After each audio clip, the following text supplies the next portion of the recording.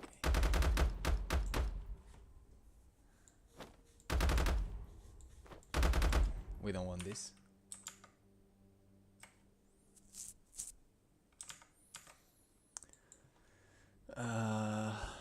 What we want, yeah, maybe we can say, just curious, to precision multiplier not using, shield penetration I could use that later, energy cost,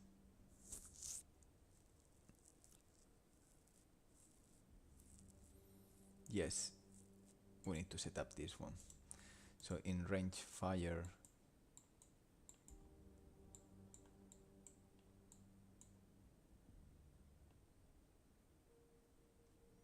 yeah, this is the cost. So if I put here, just curious, if I put 10, I imagine this is gonna be 10, so I can feed that there directly. Come on, come on. Stupid client tests.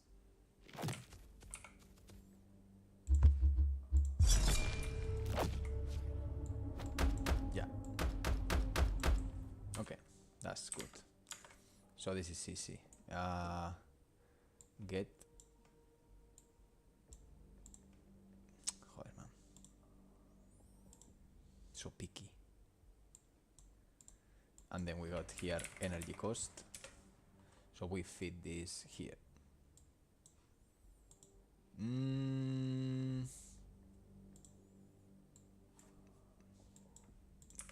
I would round this though.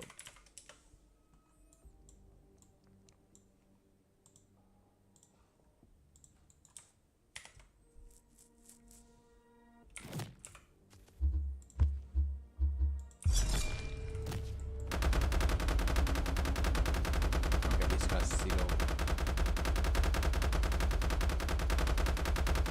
cost, and I can see the spread by going crazy. I'm not gonna be able to kill anything with this gun, I believe, unless I shoot very close.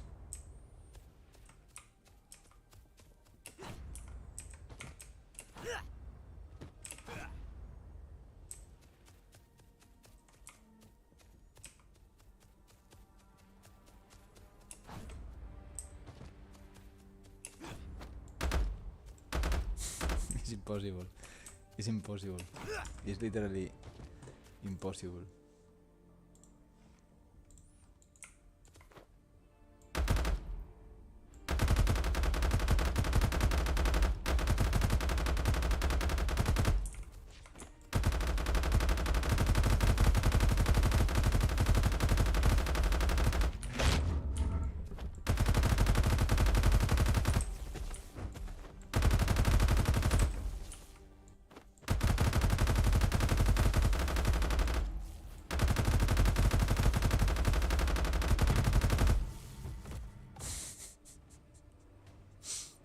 Okay, I did it.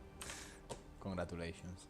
Yeah, that's crazy.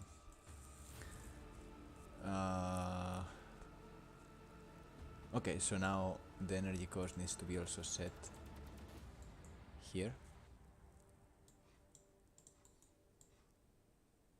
This needs to be replicated, and the energy cost goes here.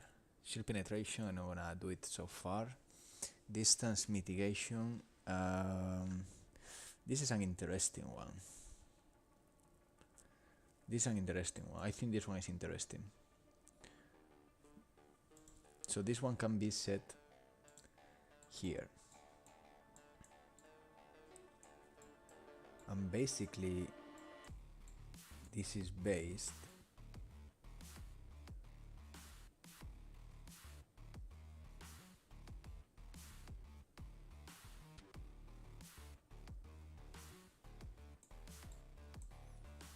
of course I don't know here the distance,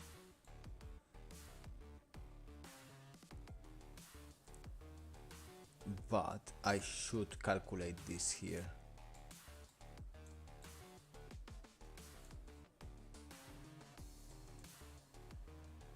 Yeah, I should calculate this damage here, because I think I already calculate that.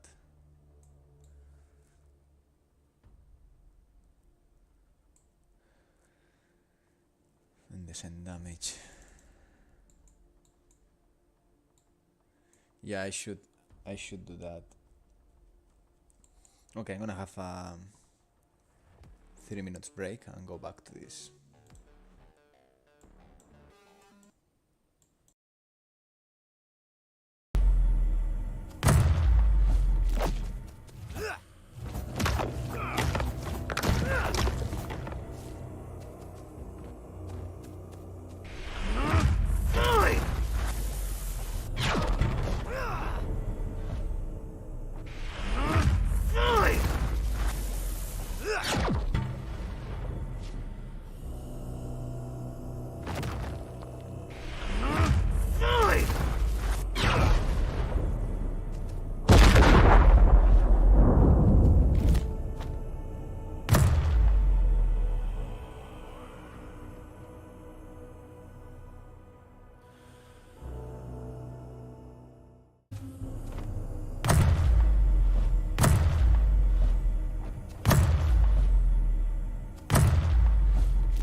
problem is that the distance is not happening here, it's happening in the damage, event damage. So we're gonna go here, abilities, receive, no, it's actually CRETE. And the damage happens here, calculate.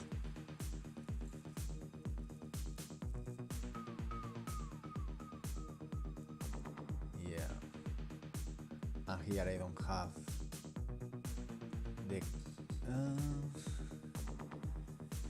yeah,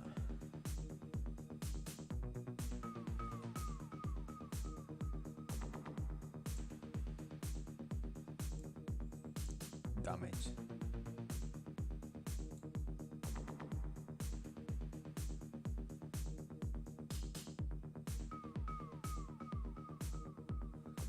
Okay, I can do this trick.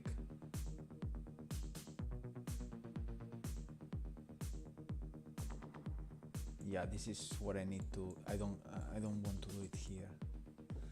I want to control everything. Yeah, but maybe.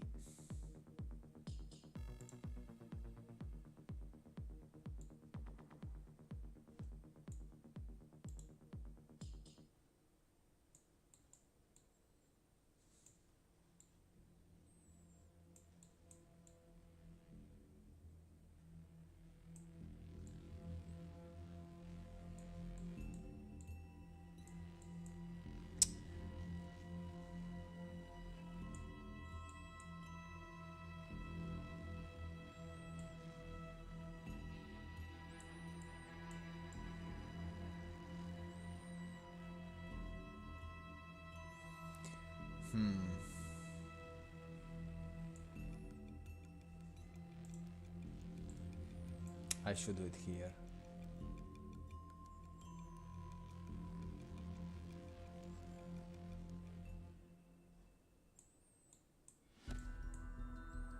I should do it here. Yeah, let's do it here. So basically I'm gonna take this.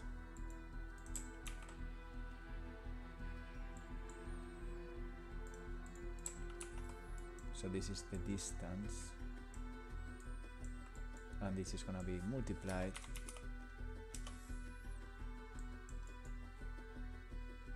I hope by this.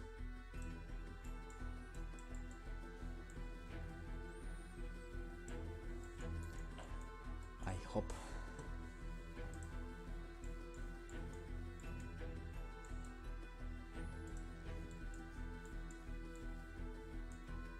So this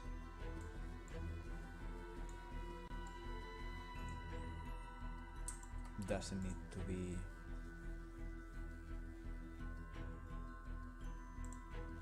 no.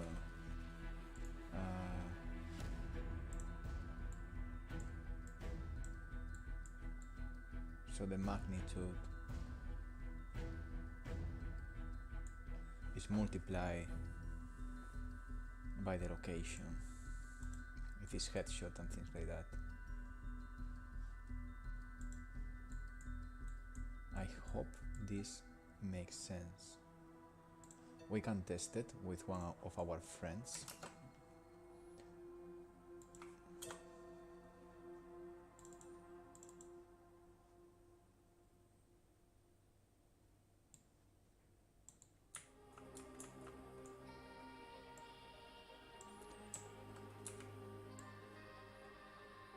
I'm gonna make the AI stupid.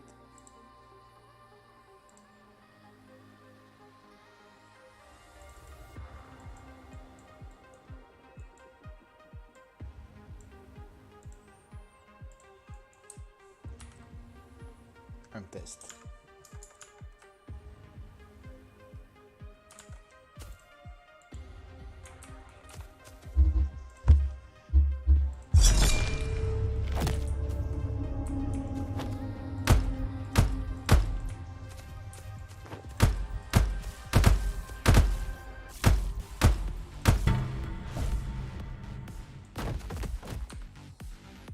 that looks like it's working,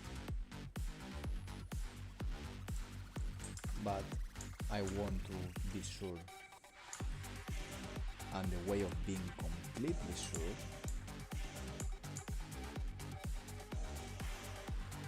is if I go here and I go to something quite extreme, like this is 5 and this is 0.1.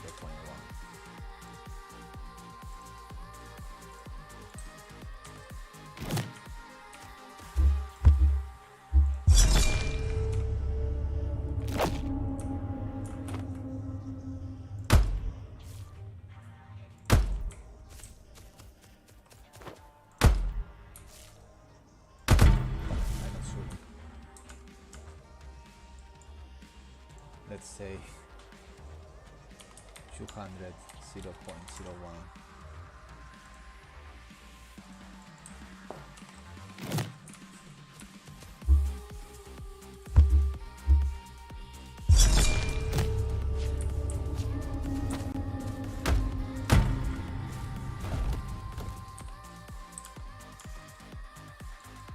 Let's say 20 0.001. So in 20 meters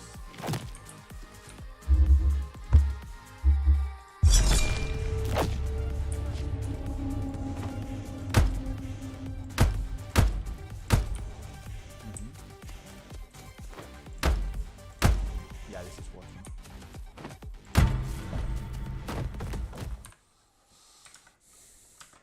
This is working. So now I think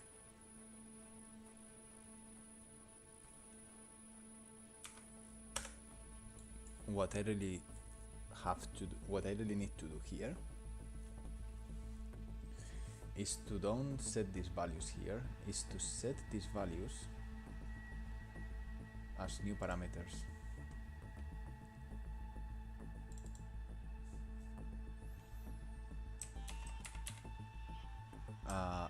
Distance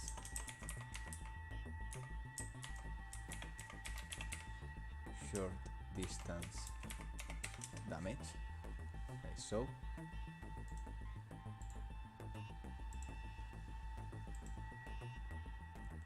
And long distance damage. We're gonna put these fellas together as good friends if I can. Short and long. Correct.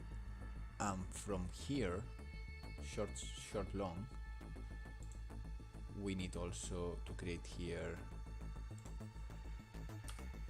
short distance damage, and we create a long distance damage.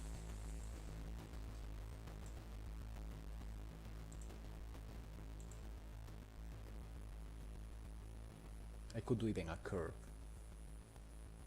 but I'm gonna leave it like this so far. Replicated,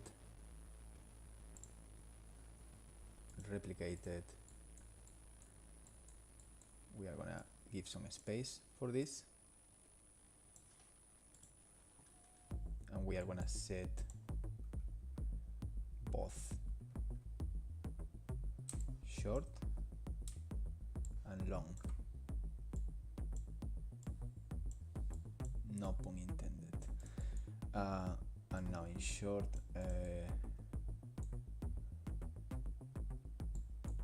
we connect the short, and in long, we connect the long. That's another parameter of the gun. Now, in the range, we get our gun, if I find it here, short distance damage, and long distance damage.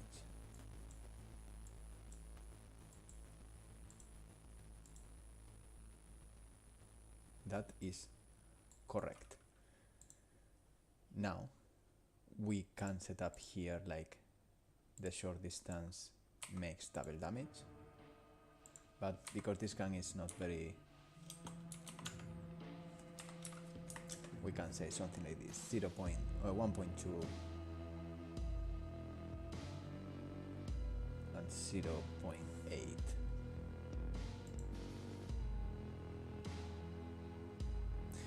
We can do a curve as well, but I'm gonna leave it like this. So now the damage is more constant in this gun.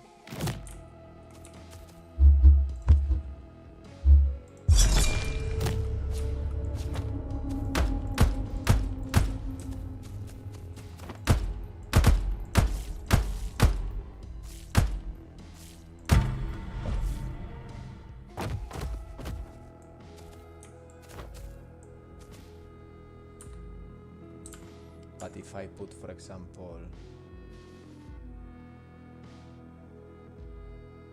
short distance 3 and long distance 0.1,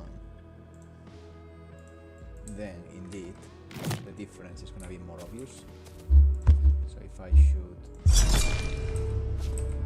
from the very far distance,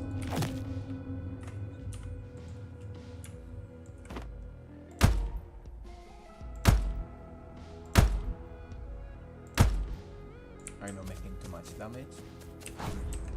If I shoot close, I make more damage.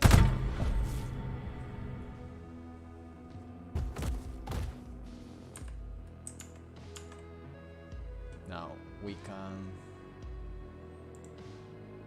set this spread to 1. We can now start building the weapons as they should be. So this is the Septum gun, which is the second class gun, which is like one grade over the bottom one. So it's like a bit good, but not like a top class. It's a gamma one. So this means that the short distance just makes some extra damage, and the long distance makes little damage. 1.2 in the short, 0.4 in the long.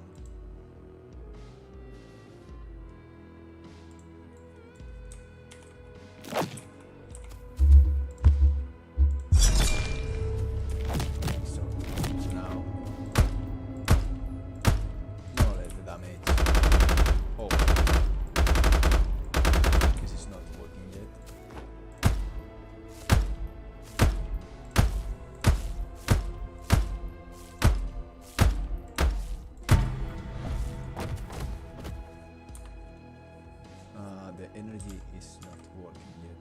Energy cost. Oh yeah, I see. Energy cost. I think we have to.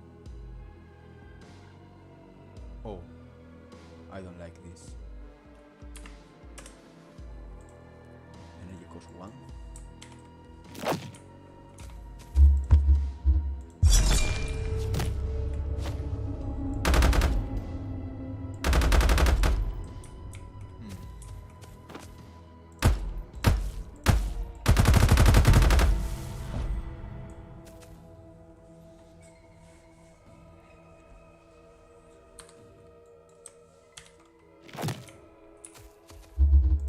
So the spread now is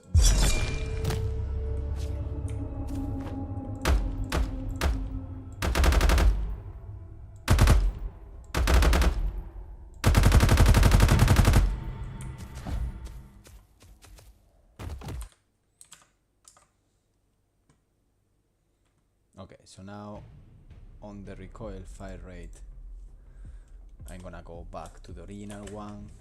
Short distance damage is more or less like the original one. Spread multiplier, check multiplier, I'm gonna put 1. So this is more or less how it is, the original septum gun.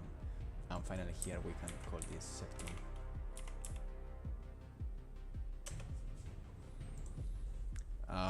Biohacks 2, that's correct. So now this is the moment of testing how this system works. What we are gonna do is to duplicate this row. Okay. And this is gonna be like just for testing light septum. So here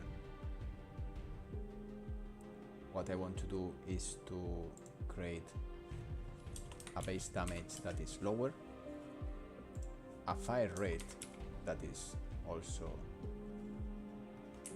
lower, a short distance damage very similar, but let's say that the far gets very low damage. Then spread multiplier, let's say double. Energy cost we can put actually half. This is problematic.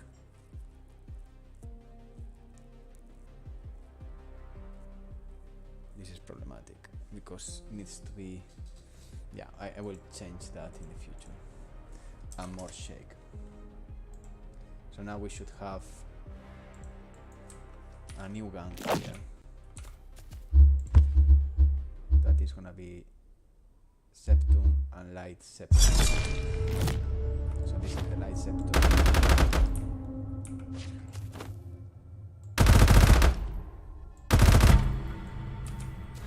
And then we got the normal septum. Which is slow, but makes more damage.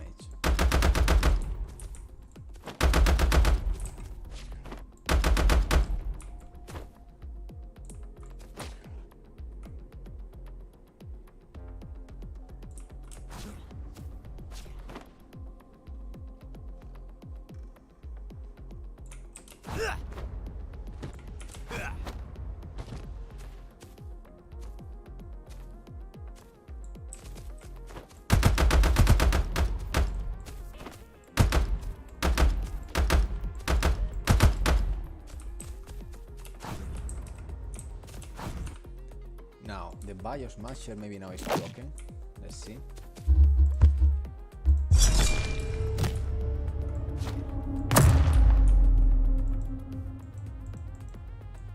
Yeah, it's broken.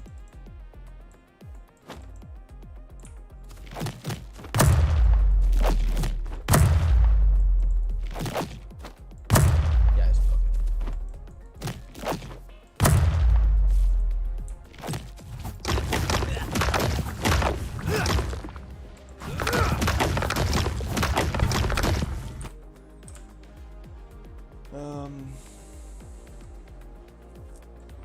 And the reason why it's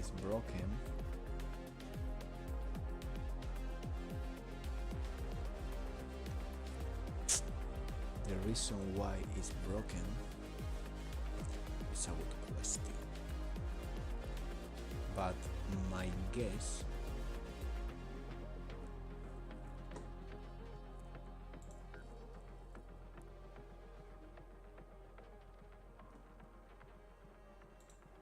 could be related with this. So the auto fire that happens from here is not gonna happen from here anymore. It's gonna happen from here. Auto fire.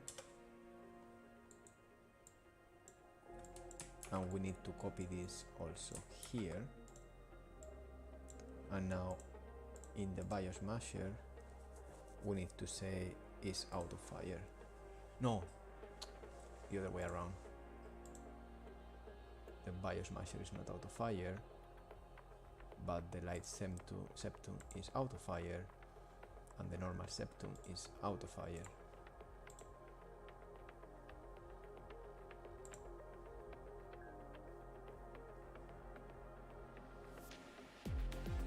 And later we will change here the damage, but let's say base damage of 5. How is the... Yeah, base damage of fire rate, I don't care. Short distance damage. Yeah, this gun, for example,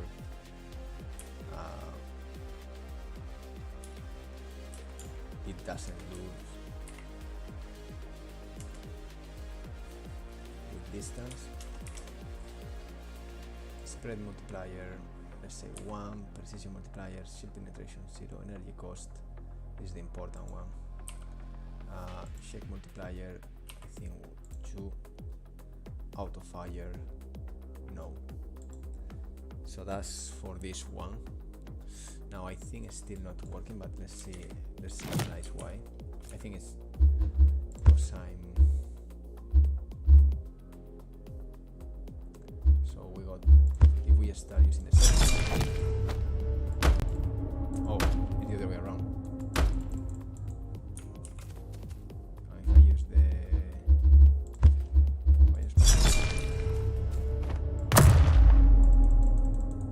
okay, now I broke both.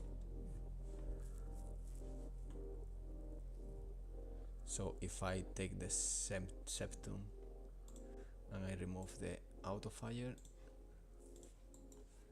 because I think it's inverted maybe. Oh, why broke it? Oh, because I'm stupid. That's basically why. So we got here the auto fire, we replicate this and we set it as the last step.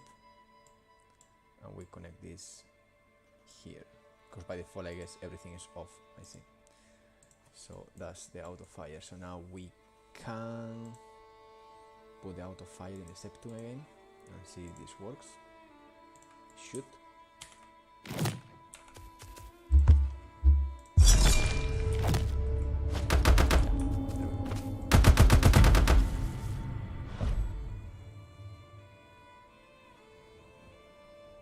Why there is many other particles? Oh, I see. But the biosmasher, I think, is not working.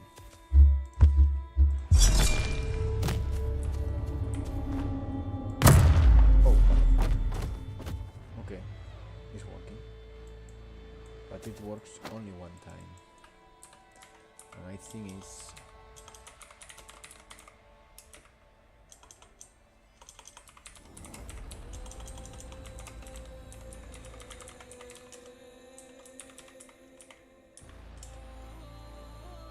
Oh, in the loop rifle. Okay. Why? Let's see.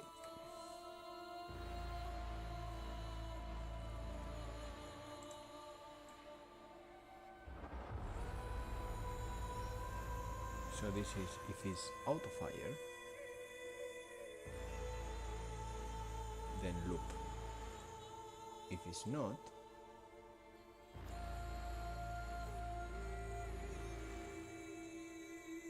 oh, I see. The fire rate defines.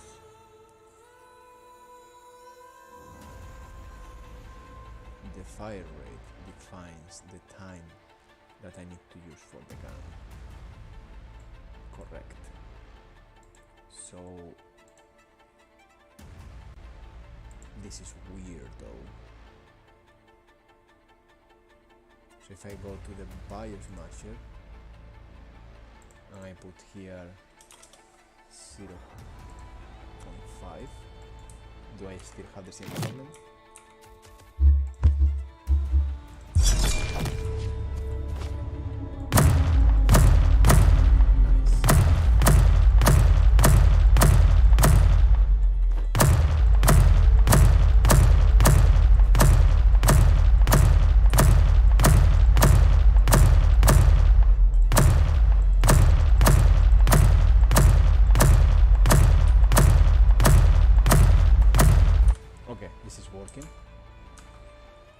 Now it is true that the energy is not, and the reason of that it is because wait a second,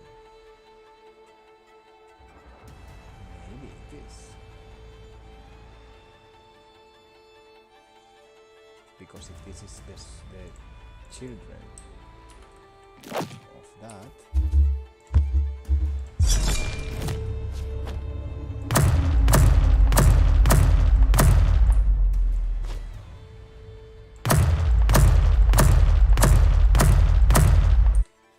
it looks like it's working. So if I go to the bias measure and the energy cost, I put 5. Is it realistic?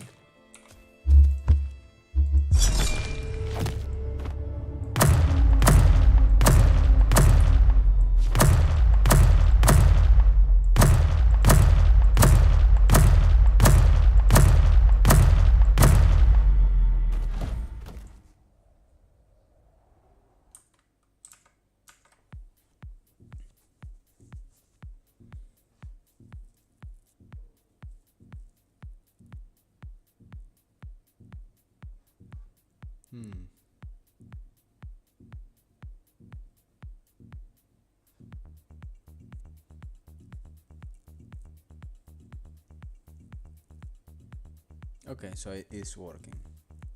That's really good. Let's put here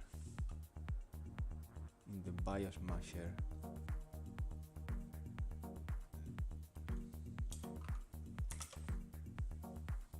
Let's say the base damage is around 3.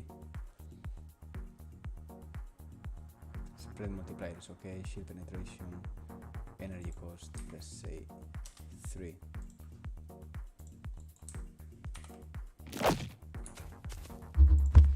Which means 1.5.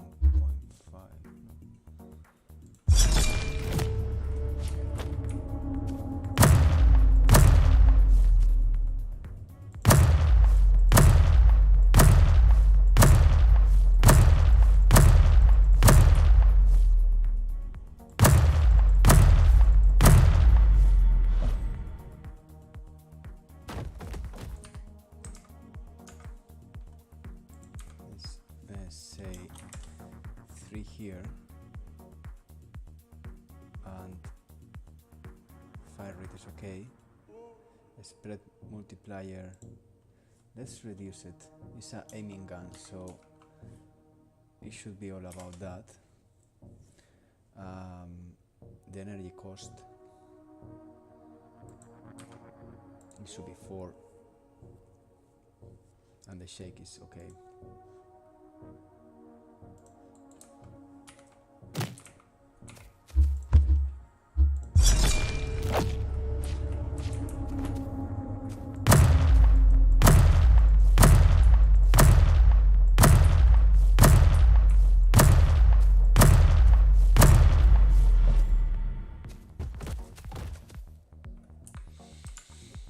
It's better with less. I think 0.7 is 0.6 is 65 is correct, something like that.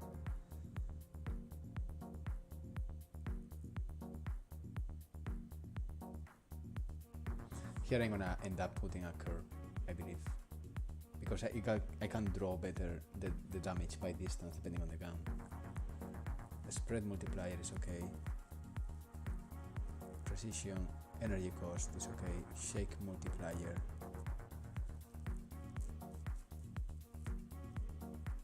is okay.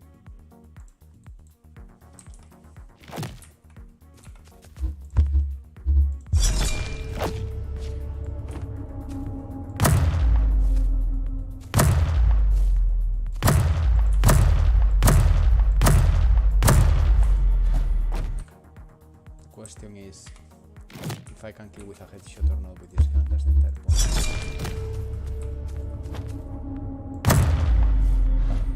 Yes. Let's put some extra friends because I need to test this in depth. Let's put them in different distances.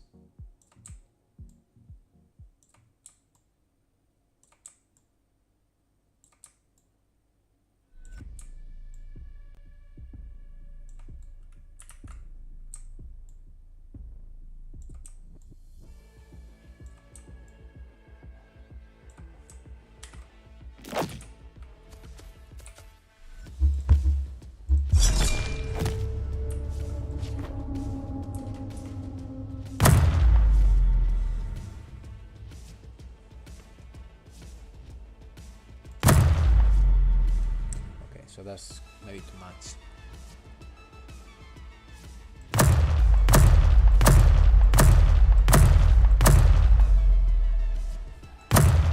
Yeah, when you are not that good in energy, you can't kill the shot.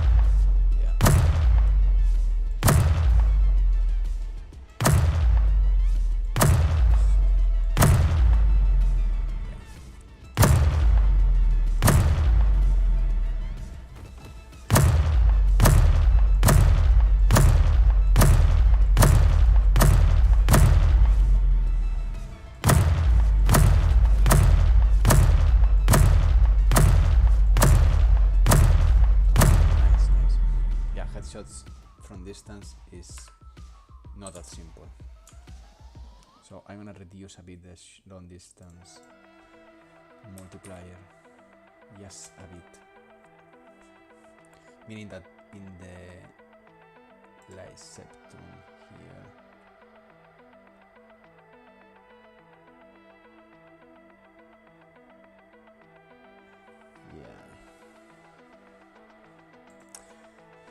okay, we are moving forward.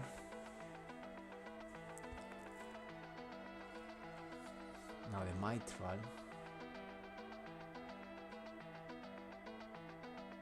Yeah, I can set up everything here. How long is the aiming? Because here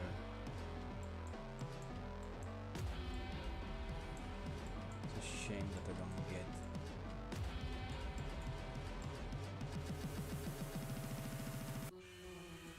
I think I could instance this per actor.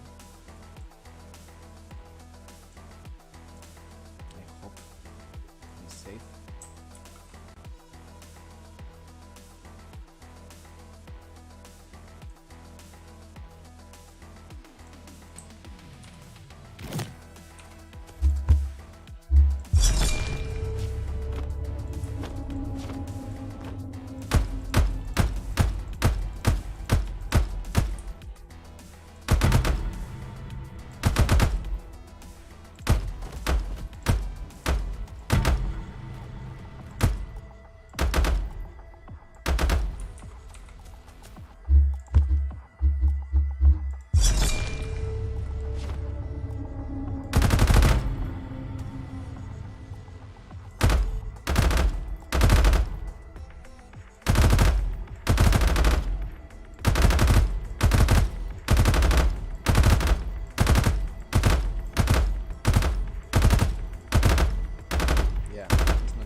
Distance is way more powerful.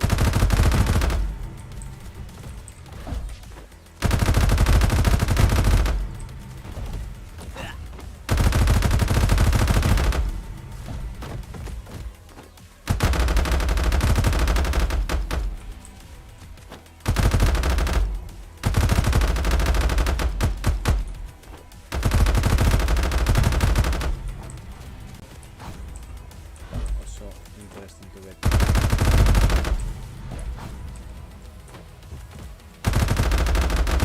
Here is where things, which is great.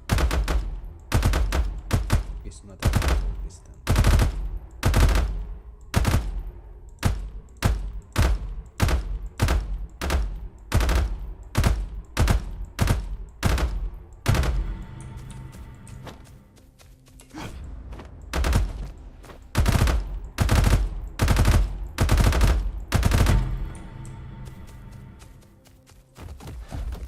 Okay, we can call that more or less done. Now I want to do the mitral gun, which is based in the smasher,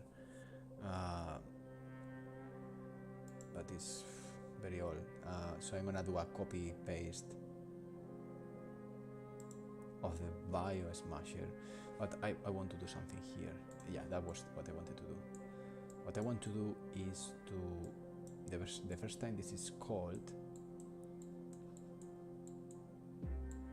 and I guess I'm casting the hero character. I want also to get a weapon, or no, get gun. Get gun weapon, and here I want to get child actor, and here I want to cast to weapon master, and I want to save this as a reference, but I want to cast this only if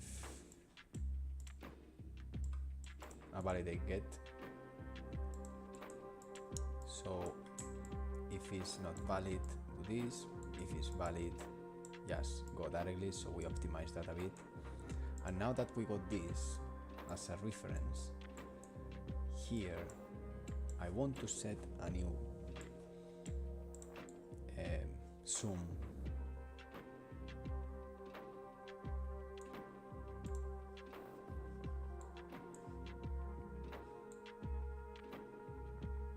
Which is gonna be the field of view. So we are gonna need a new parameter and it's gonna be aiming zoom or iron sights or whatever you wanna call it. And now we are gonna do a new one here, aiming zoom. We compile,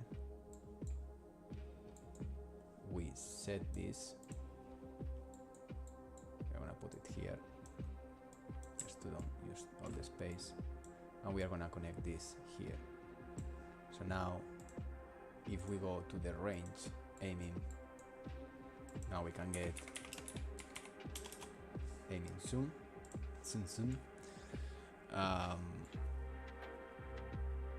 So here is 80. Okay. We are gonna leave that there so far.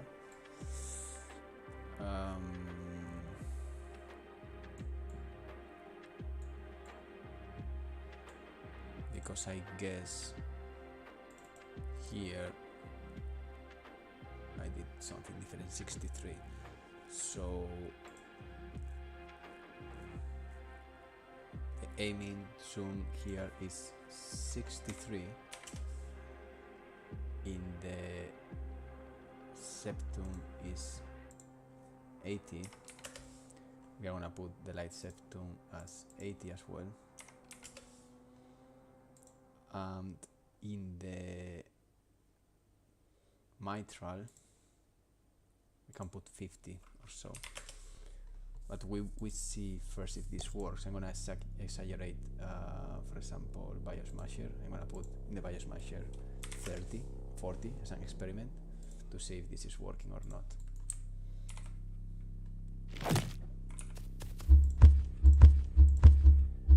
Biosmasher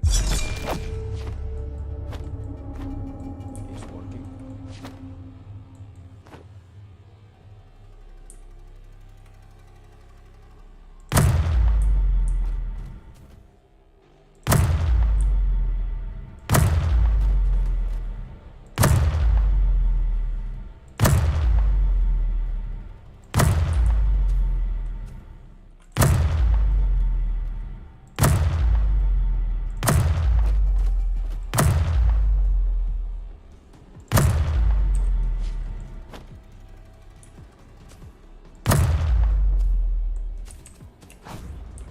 So yeah, the Biosmasher is gonna be 63.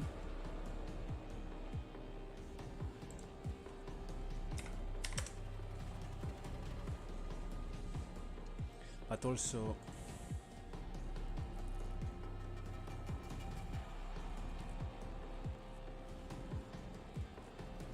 I think I also should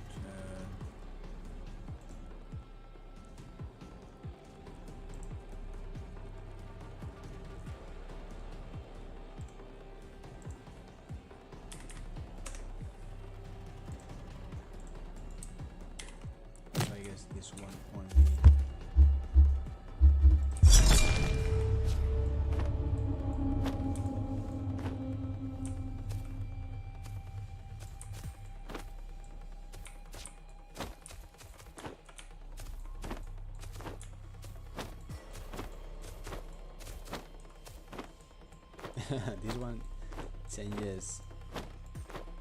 Because, yeah. Actually, I think the original.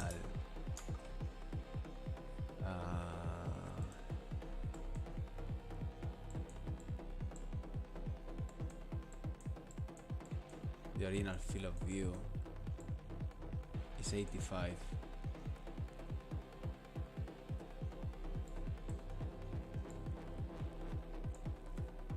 So I can put just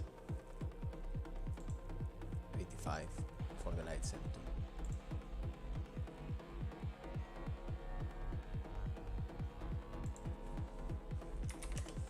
So light symptoms 85. Septum is 80. Bias Masher 63. Mitral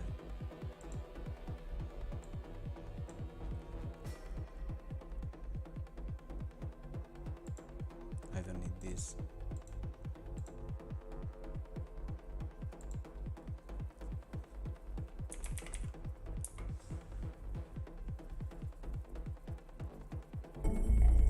Hey, Robert Blackthorne, sorry.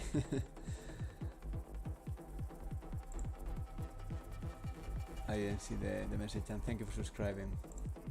A friend told me that want to see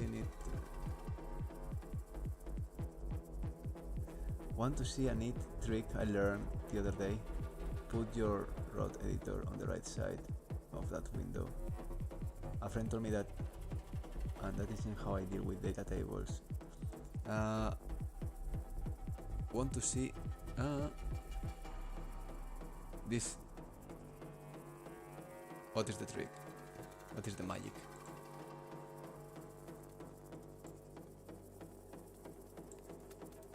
A friend told me that, and I'm saying how I deal with data tables. Drag the row editor. Where?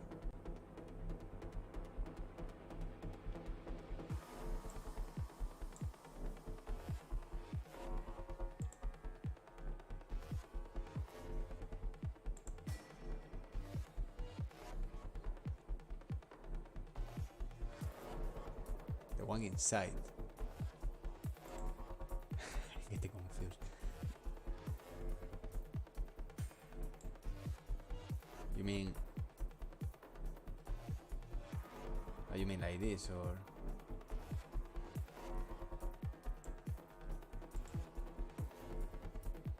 I'm getting confused. You can put into the side. Drag the row editor. Oh yeah, the row. You mean this?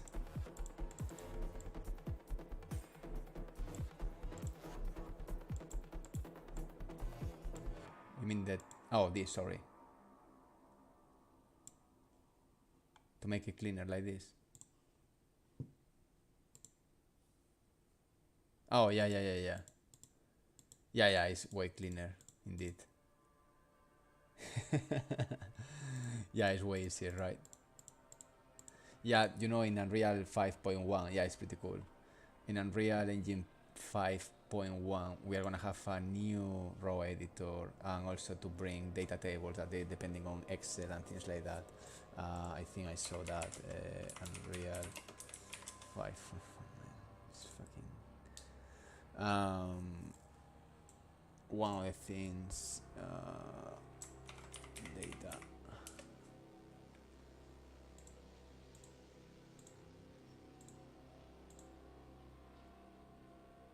What is it? Rendering is not rendering. World building is not world building. Developer memory inside visual assets. No characters animation. Audio is not. Platform not. Geometry not. Pipeline, it should be here.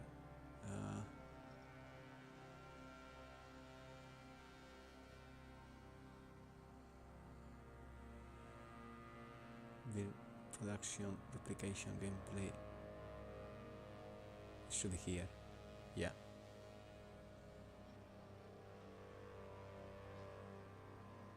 Oh, it's sorry, new curve table editor. Meaning that now we can edit the things here in a curve editor that is not dependent anymore of a fucking stupid CSV or something like that. Users can perform basic edits to curve table within Unreal Engine without having to round robin to other external editors such as Excel.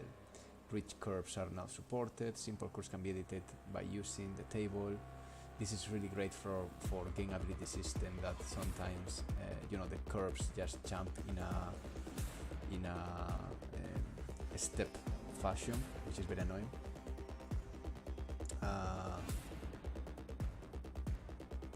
Quick question: how many damage ability skills does the main character have? How many damage ability skills? Right now, not many, but the idea is to have around 20 per family, which means 20 by 6. It's gonna be 120 in total, but they are procedural weapons. Right now I'm blocking out all with data tables, but all these values are gonna be later on partially procedurally generated by biohacking, by using DNA in a laboratory and having your own weapons done by different classes of DNA. Right now, this is the only thing you can see. There is not many, but the idea is you have a base weapon and the rest is procedurally generated in the moment you build the weapon. A bit of lottery chance there when you start the game, but right now it's just, as you can see, whatever using the data table is set here, so not many. This one, I don't have even streamer abilities yet though. And the ones I got is because I'm testing them.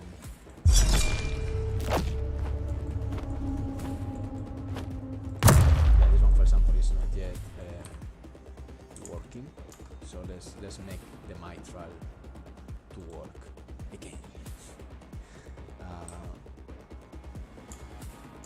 But yeah, I need to start blocking in a static fashion the guns, so I can see an average of what you can get, and once I got more or less the main potential combinations is where I can start implementing the DNA laboratory into the procedural generation of the weapons. So imagine that you have a kind of AK-47, for example. AK-47 would be equal to the Septum gun, which is this one.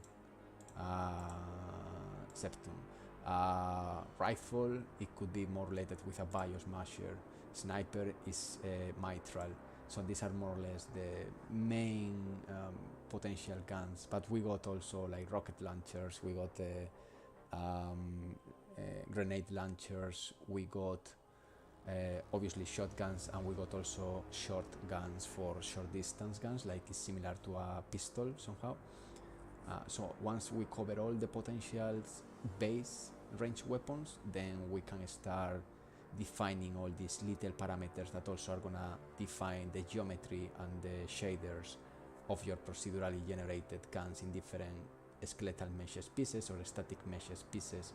So it's more like building a character in that very moment with a little bit of randomness, so just a little bit. So you can use, for example, all the DNA you can see here that we got alpha, beta, delta, gamma, and base DNA can be used either to progress in the story forward, to open the doors, to open gates, to open dungeons, to open towers, or if you want to be more conservative, you can do an entire run just to get some DNA, and in the next run you can try to unlock potential blueprints. When I say blueprints, I don't mean Unreal blueprints, I mean DNA blueprints, to build these procedural weapons with a chance of succeed, or with a chance of getting a stronger weapon, or with a chance of failing and getting something more average. But that's up to you how much quality you want to put, how much DNA quality you want to put in the receipt of your potential procedural weapon. And that's one of the systems, like all is about DNA. From progressing the world, you use the DNA to modify and to reshape doors, to reshape temples, to reshape even the enemies, to kill them better. Or you can use that DNA, if you die, to in the next run be able to build something new. and have more chances, and that's part of the loop of the game. Hey, Agriart. I think I know you, man. It says first time chat, but I think I know you. I remember you from 2 years ago almost. How is it going? If it's you. If it's not you, how is it going anyway? Any guess of when 5.1 drops? If you know, let me know. But the only thing I know from someone from Epic is that it's coming now. But that was... He told me this 2 weeks ago, and 2 weeks ago is not equal now, so I don't know.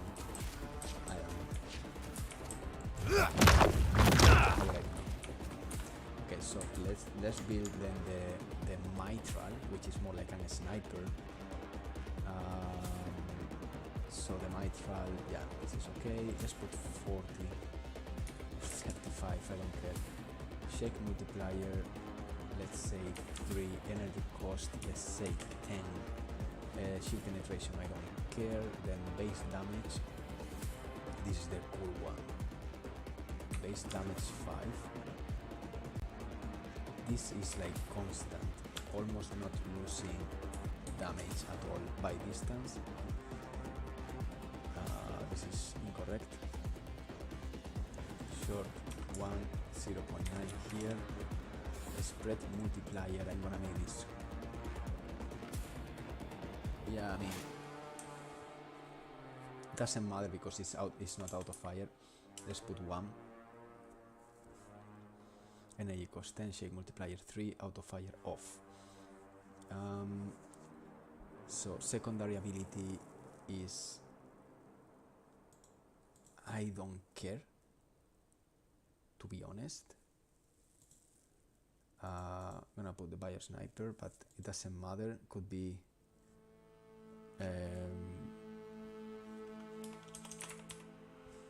bio smasher because it's the same class. The mesh doesn't matter anymore. What matters is the class. Weapon actor, bio smasher, and I think I'm not missing anything. I think it's all there. I don't know if maybe I'm missing something, we'll see. So then we got the range and we got the mic.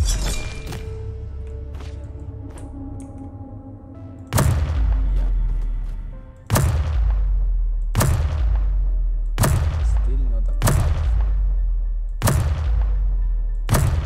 Need to change that. Also, I want to change something else. Let's see why this gun is not that powerful. Of course, because the damage could be more, right? Oh, Mr. Obvious. Yeah, its base damage could be 10. And the distance, yeah, spread multiplier. That should be more powerful. Bio, sorry, my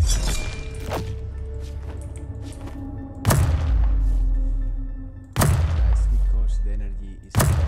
But if I do this, maybe shoot this. Yeah, that's 2 shots. That's 2 shots. Okay, so the entire point is to at least, if you are full of energy, being able to kill with 1 shot if you shoot to the chest. So we need to rebalance that a bit. I'm gonna revisit this all the time, but there are many factors that consider the damage: the shield, the distance, the direction, the bomb you are hitting. So if I can kill him once, almost.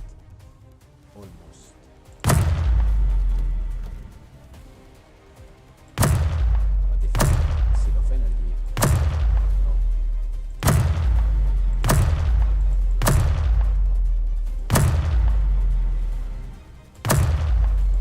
I'm wondering if I can kill seal of energy from the distance.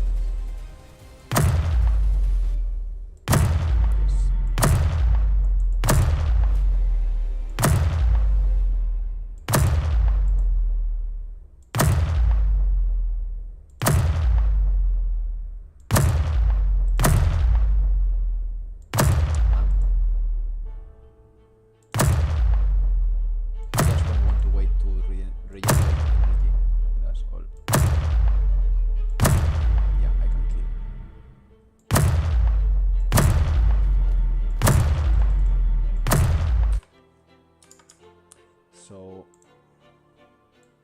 what we want to do here now is a couple of things. I want to create a new parameter which is gonna be aiming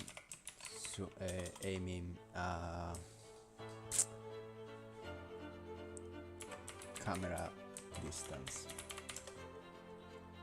We save, we do the same for this, aiming zoom, aiming camera distance, replicated, we set it. Okay, let's put it here, we are getting the space, and then we got this right here. Let's put these variables inside the weapon attributes to keep the things tidy, at least because I'm live, otherwise it will be even more chaotic, so that's alright. And now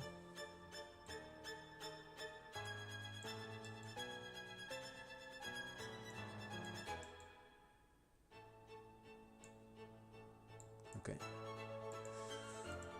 now in the aiming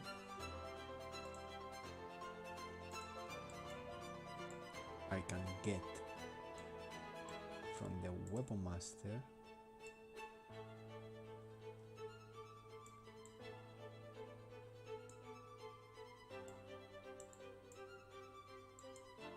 I can get distance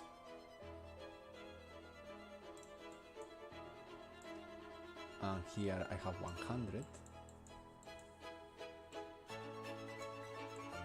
but we can do something different now that we have control. So in the data table, in the data table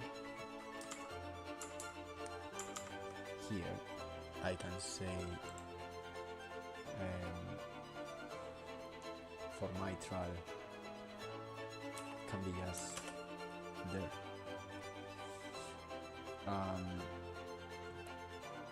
And then from septum 100 for light septum. Actually, for light septum can be even 200 and leave this as 80, something like that, or like 82. Like septum 100, like septum 200 or 150. Then BIOS measure, we can put this around 90, and I think that's more or less all the distances covered. So if we go now to our BIOS measure, okay, that's quite close, I don't like it, we'll change that. And if we go to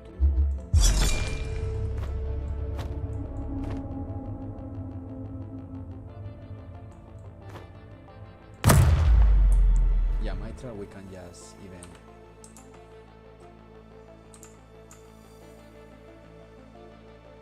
so let's do some adjustments here. Let me see if 1 second. This was 100, no? The normal. So okay, the normal distance is 100. The normal distance is 100, and that's in the septum, which is like the standard. Then BIOS measure 90. Only. It's interesting that only 10 centimeters makes a difference. Then the mitral, I'm gonna go to 0 and aiming zone to 45. I'm gonna put here -10. Let's forward. Let's see. So BIOS measure.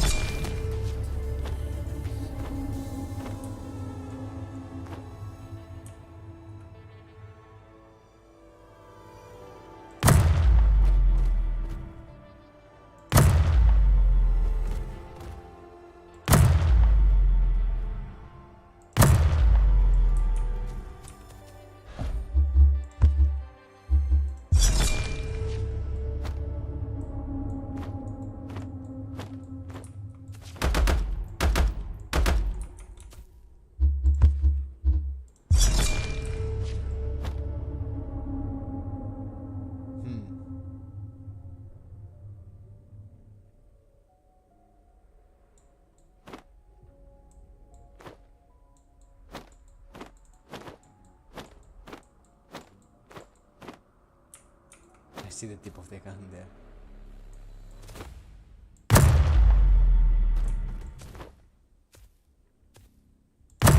Yeah, I should do the classic trick of removing.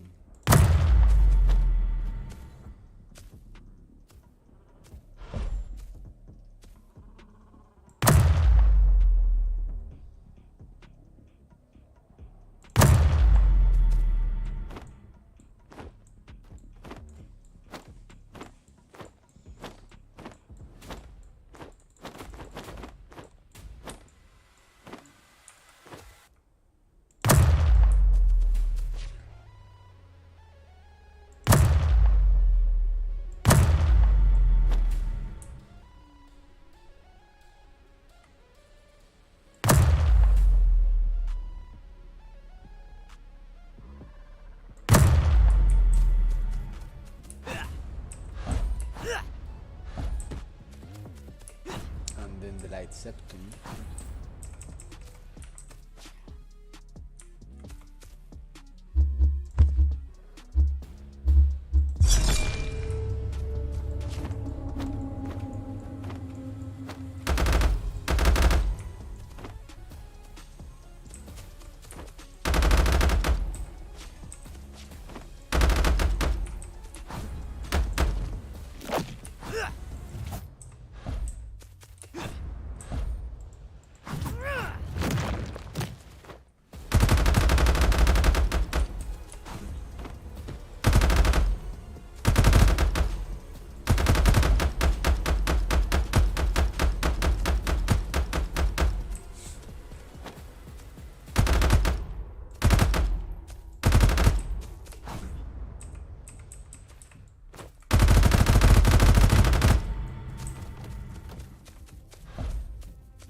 Yeah, more or less.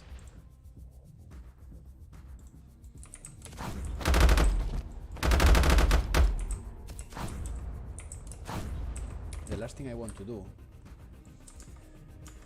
is to go to the Q editor. This is gonna be complicated. Unless, no, it's not gonna be complicated. It's gonna be chaotic, as always, dealing with this class. But I got the fucking actor. I got the fucking actor. If only I could get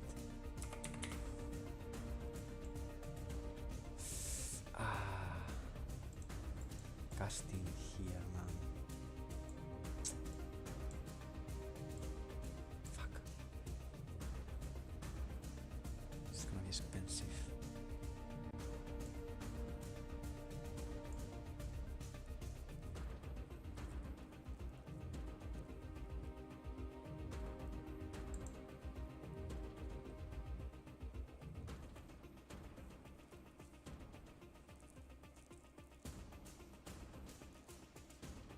I can do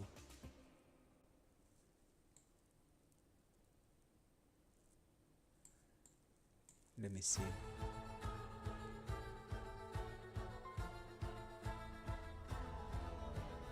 What can I do? Nah.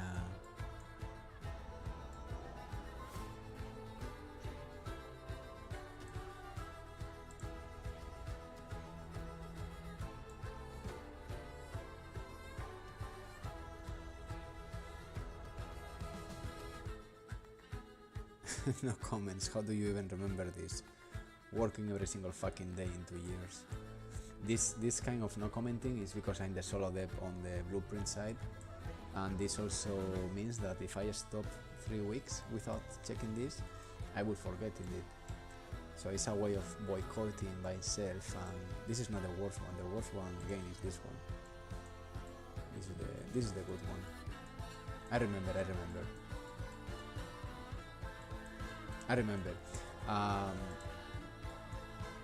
When I was from my 15 years to my 25 years, I was doing martial arts. I would say in a professional way. I was part of many championships. I was training in China. I was teacher, I was master. I just did all the check boxes of, properly investing time in martial arts. And one of the things to learn quite clearly is like if you go, let's say, to meet a master in Taiwan or in China or in Mongolia, you can't record the class. You have 1 hour, 2 hours with him. He's gonna tell you forms, techniques, talk, corrections, and you need to learn how to retain all that knowledge there. And I remember my master told me, don't even fucking record to remember, just try to pay attention to every single detail and try to work your memory as much as you can, because you never know when you are gonna see something quite interesting.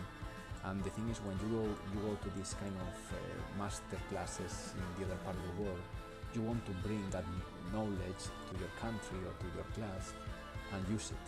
Like if you learn a new technique, you need to learn how is the leg, where it moves them, where you put the weight, many things. And this sticks in my mind forever. I remember doing my master degree in 3D animation. I remember I was the only one with not having a notebook because I don't like the idea to follow specific rules or patterns on do this and then this and then this. I work by intuition and by training this memory thing, like knowing exactly these patterns I got. And I do that in my entire life. I was working VFX 10 years, and again, I survived without taking notes in dailies, without putting comments on my files, without the problem. If you work with someone else, it's problematic, because obviously if I need to send this blueprint to someone else, they are gonna die. I mean, no chance they will know exactly what is going on. That's the only problem. And this happened in VFX. Like no one wanted to open my files. But the advantage is I was able to be, double faster than others, or I was able to deliver something in a more intuitive and creative fashion than others that over-engineer too much when you are prototyping or when you are just trying to hit the 80% of the quality, and then you can clean the code. I can just, I have some classes that they are cleaner than others, but this is completely if it's really needed. If you're gonna do a hangover, you can clean that for the hangover, and that's more or less how I do it. If I need to send this file to one developer, then I clean the code. If not, why? I mean, there is no reason to do that. The code is exactly as fast as if you clean the things. So yeah, that's completely up to how you work and where you want to spend the time. And I rather prefer to spend the time in creating more than being organized more. This is how I survived my entire life. This is how I did the Sito Juna. This kind of mentality comes from martial arts, but it's still happening right now with any element in my life. And sometimes it's dangerous, of course. I'm not saying no. It's a matter of balancing. Alright, so the CG recoil, no, the CG rifle here. I'm thinking to send a variable here as color, but the gameplay queue parameters don't have color. So we have different options here. One could be gameplay effect level and switch on color here. This could be one option.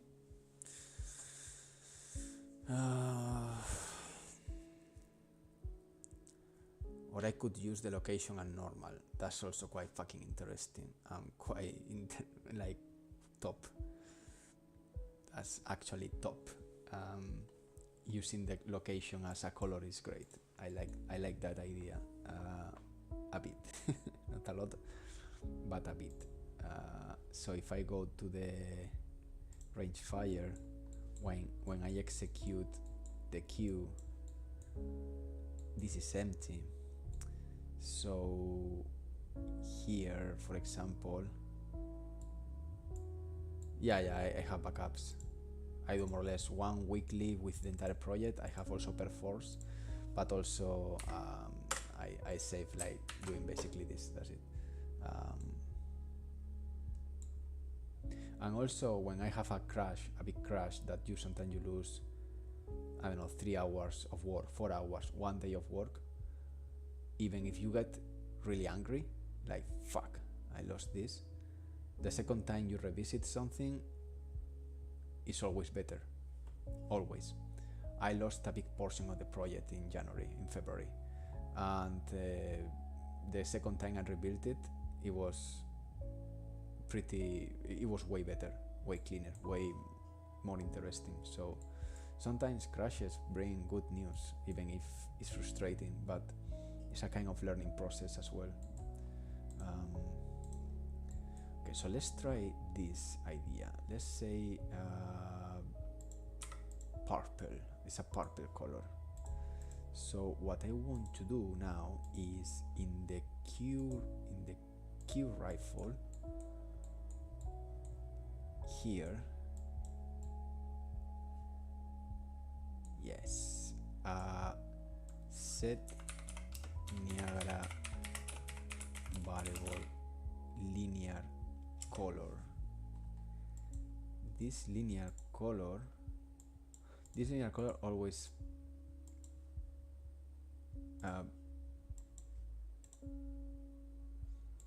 linear color is perfect, 0 to 1. This is perfect.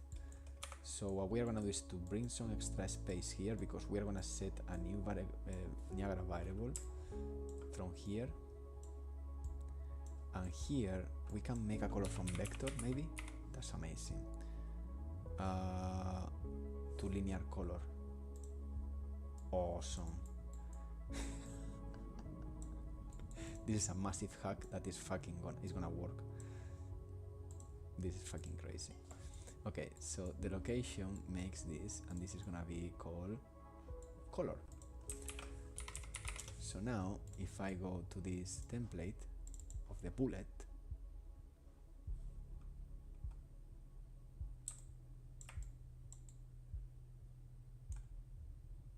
where is the bullet? It's very small.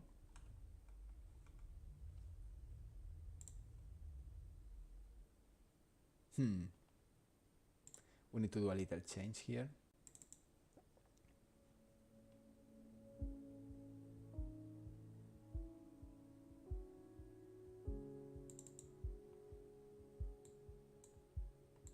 Oh, cool. So this is the particle color.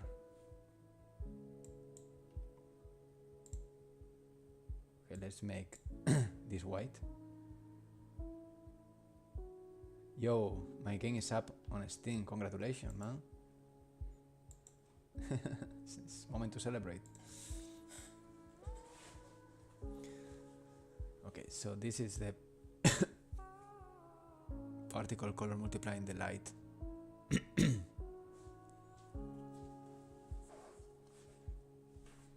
Let's compile this. Just putting this white by default. My god, come on, what you are compiling here is... And why there is a word position offset? Are you fucking crazy? I was using this. I shouldn't do that. Oh my god, I shouldn't do that. It's a horrible idea. Fuck. Okay, it's 0 by default.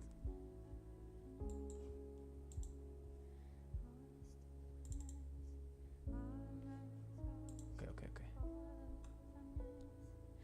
Wait.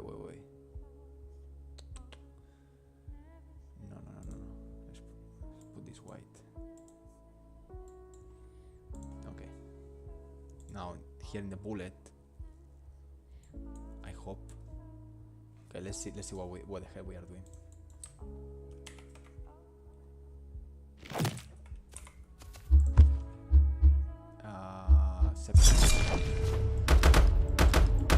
Yeah, we have white bullets. So the question is now. So this is I see, two particle systems. Okay, so we are gonna set the color here.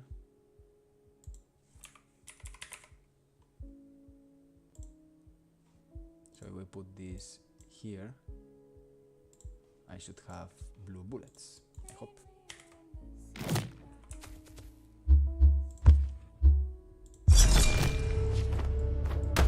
Yeah. So now we need to do a couple of things. One is here there is also two places where we need to fit this. This is one, and this is the other.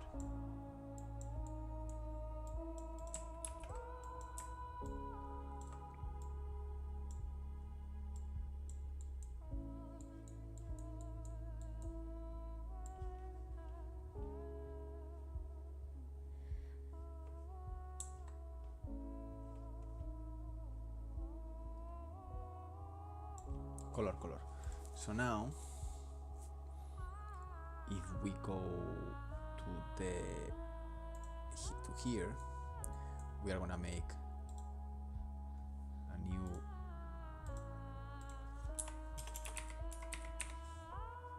linear color, and this is gonna be named color. And now the color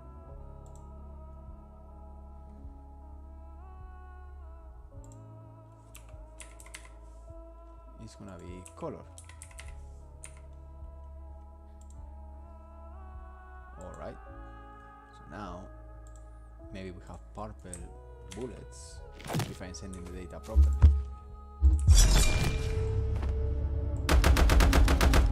We got something, but I'm sure it's black. So maybe we are not feeding this correctly.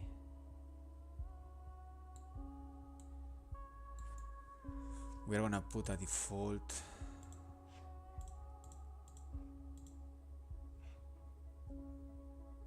the color is white by default. Oh well, of course. I mean, wait a second. In range, in the range.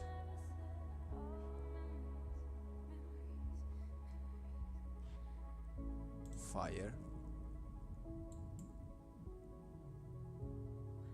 Oh no. Yeah, this one. One.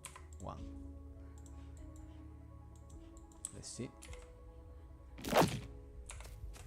Range, septum. Yeah, nice. We got this. Fucking awesome. Okay, so we need also to do the same for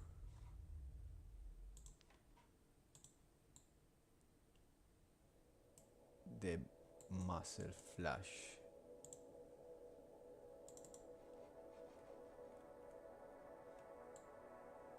And this one is a bit more annoying.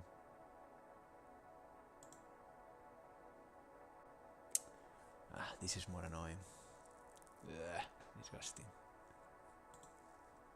Oh fuck. I can't believe it.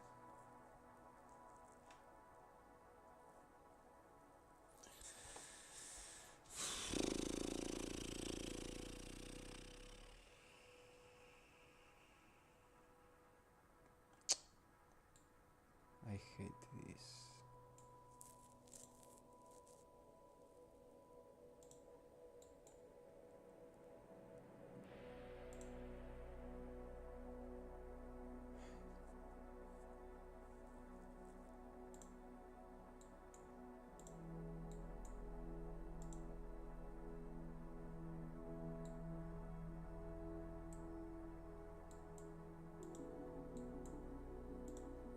I'm gonna put it in this other. So let's do the same. Linear color, and we are gonna take this and we're gonna put Let's compile, I guess. What is your problem then, man, dude? Come on, don't be a fucking asshole. Fuck you.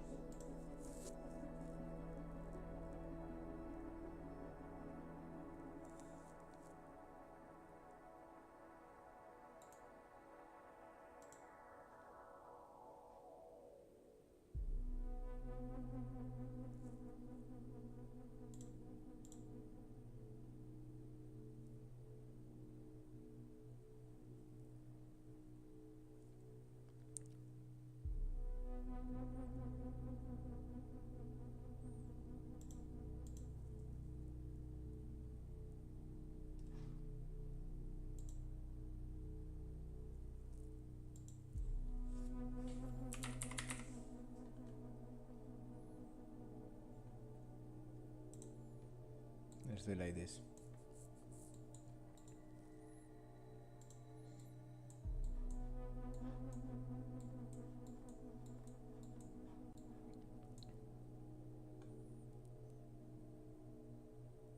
In the color, let's remove this crap. Oh no, not this. Ah, yeah. It's scary.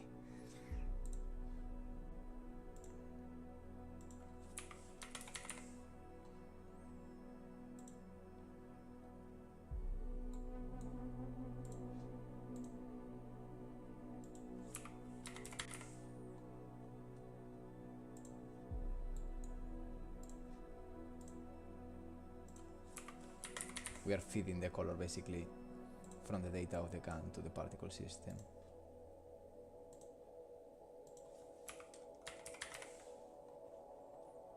So we don't need to do bullshit of doing different effects and boring things.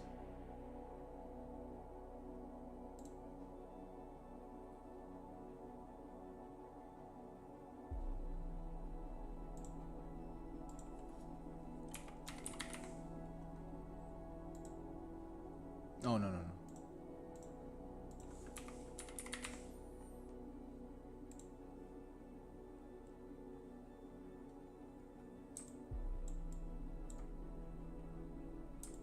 But I see something blue as well. I'm missing this one maybe? No.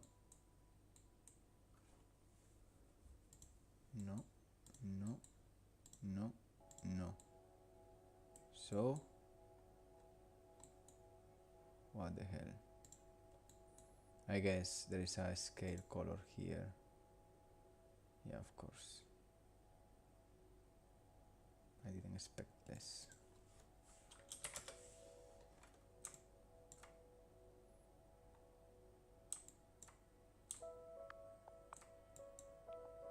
Okay, let's try this 1 second. I think it's gonna be quite broken now, but let's see where we are.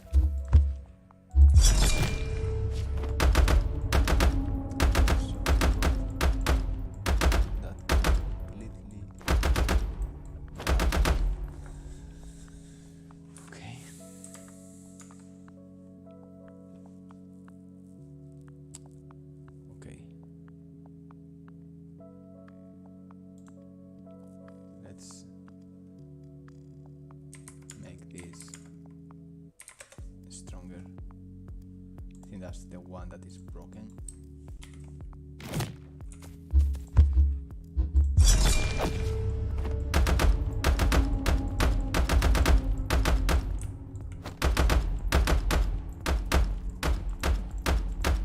I see something dark that I'm not sure where it's coming from.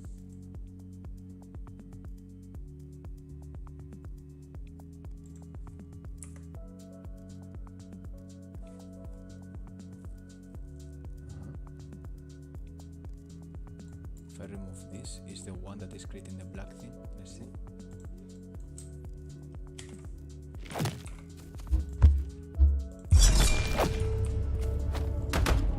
Yeah. No. Something else.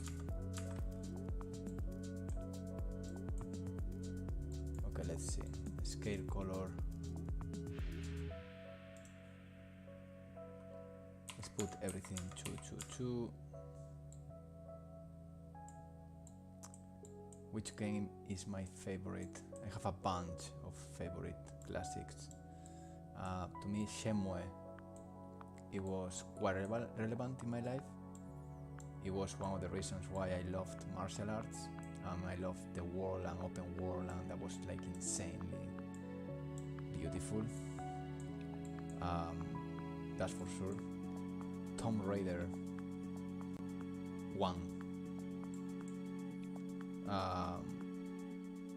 That was quite meaningful as well to me. Like I spent almost 2 weeks in a level with no clues of where to go. That was super exciting. Right now, most of the games have fucking stupid arrows everywhere, treating you like if you were in IKEA. It's like, I hate that so much. Like, you know, people want fast food, so the level of frustration is quite low. That's sad. So yeah, I would say Tomb Raider, Shenmue, the first one, and Metal Gear Solid 1, 2, also quite meaningful.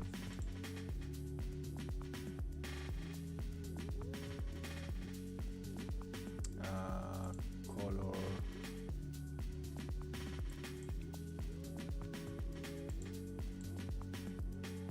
So I only see that scale color there, and the rest don't have a scale color, so it could be this, the one that suffers a bit.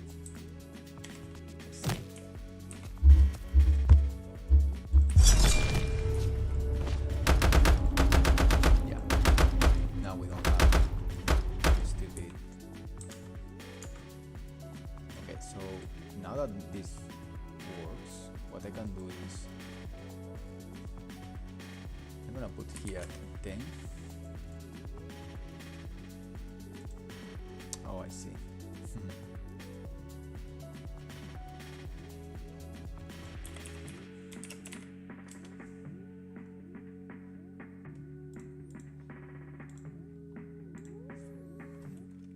I'm gonna put here 555. I'm gonna copy paste this everywhere, so I don't need to be worried about this too much. Let's see.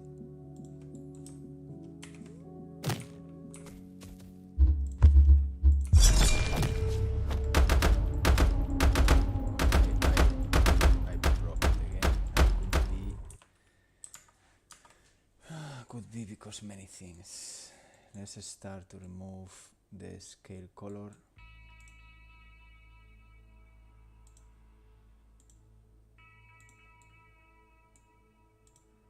Let's leave this in this way.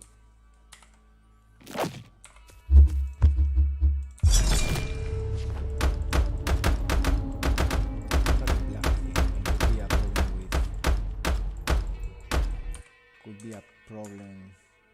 Is this guy actually the one that breaks?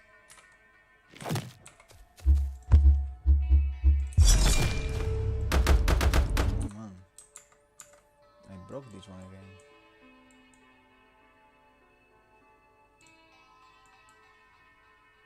The tiny core.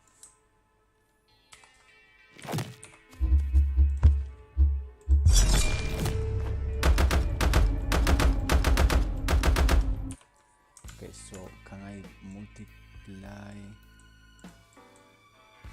this by 3?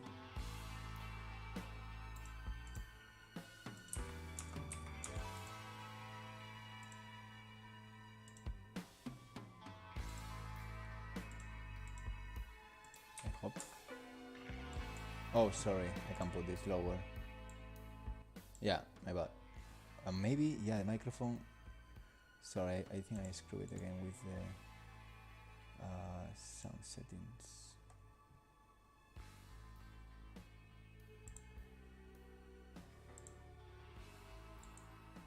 One second, because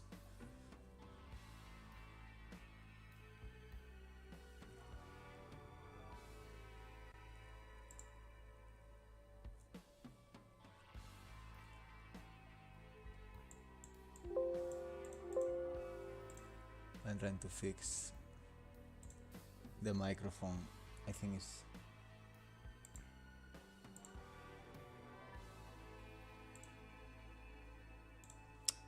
what the hell?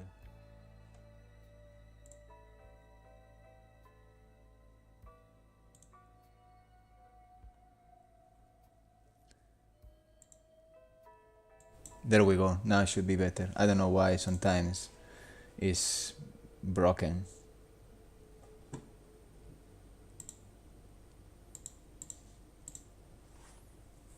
Okay, so I got this scale color. Let's put here again around 333.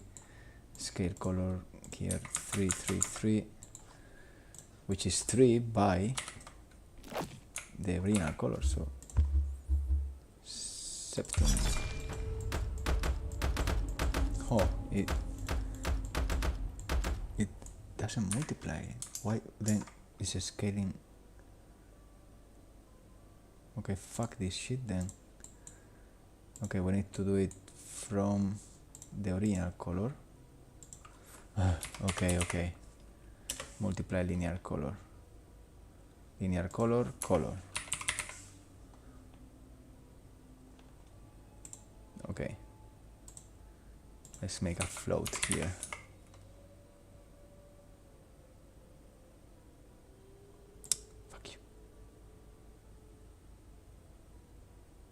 ¿Qué coño dices, tío? What the fuck are you saying, man? Okay.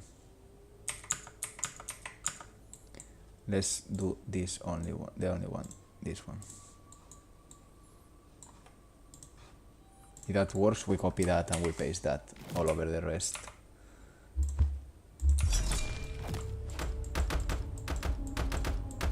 I think it works. To be sure, we're gonna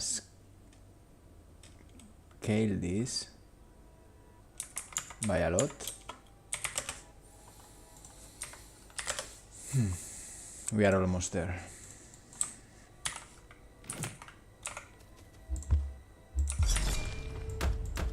Yes. So now we can copy this, delete this crap. Okay. We delete this crap. We delete this, we delete this, we paste this. We delete this, we delete this, we paste this. We're gonna check this first.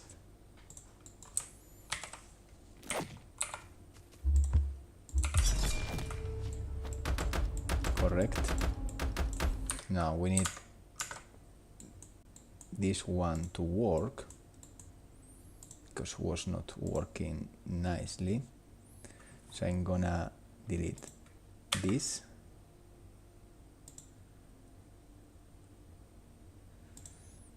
And I'm gonna paste this. Maybe I should put this here.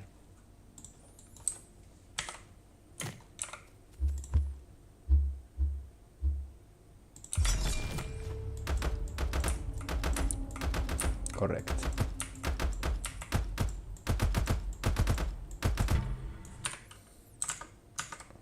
It's now quite strong.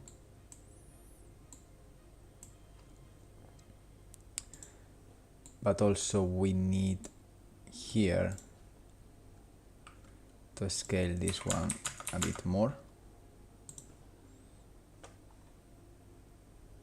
And also I forgot this one. Maybe we don't need this one, to be honest. So we can copy this.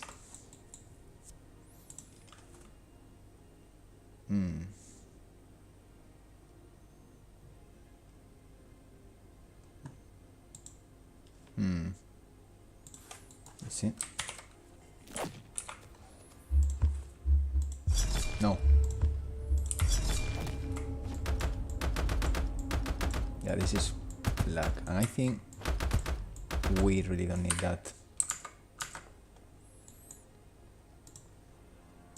No, we don't need it. Maybe we need to...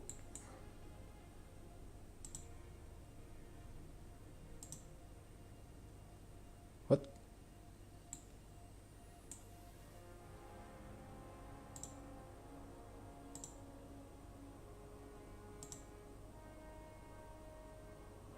What?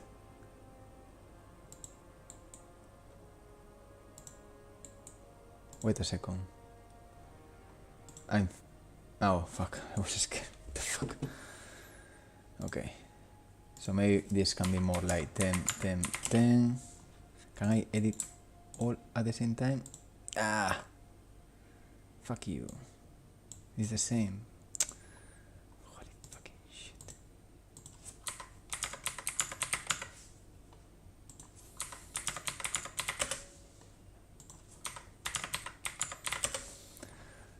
Alright, we are close.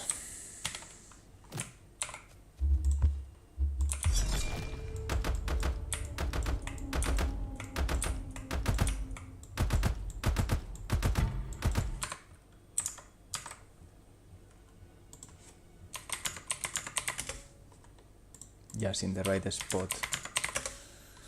That's what we want to do.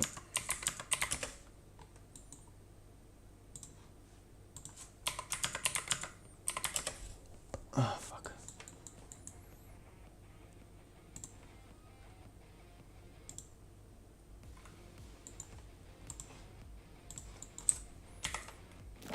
Let's see. Yeah. Okay, this was the experiment, obviously, for...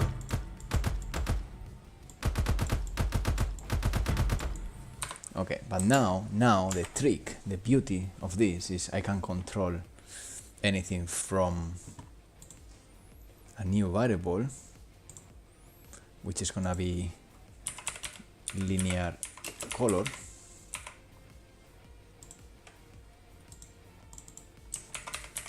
Weapon color, which also will be procedural, but right now we are gonna define it.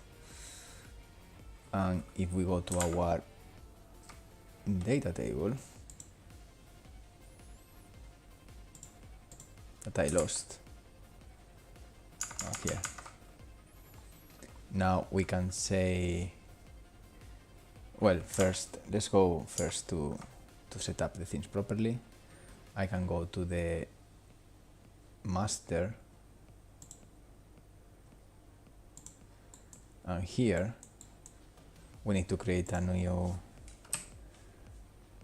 color, weapon color. This is gonna be a linear color.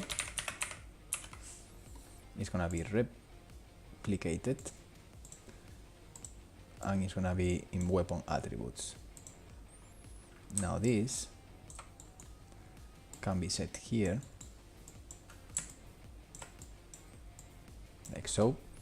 We save, we compile, and now,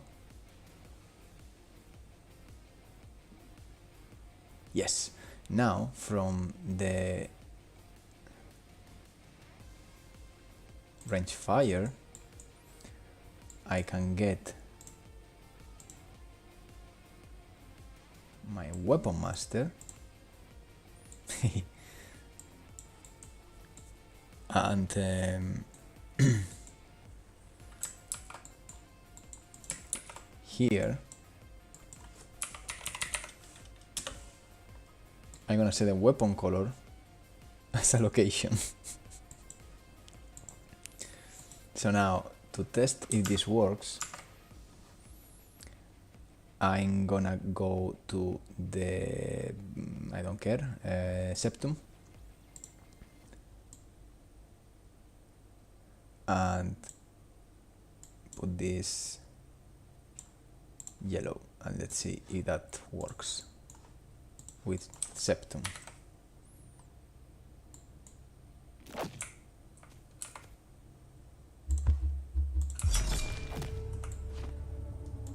It works.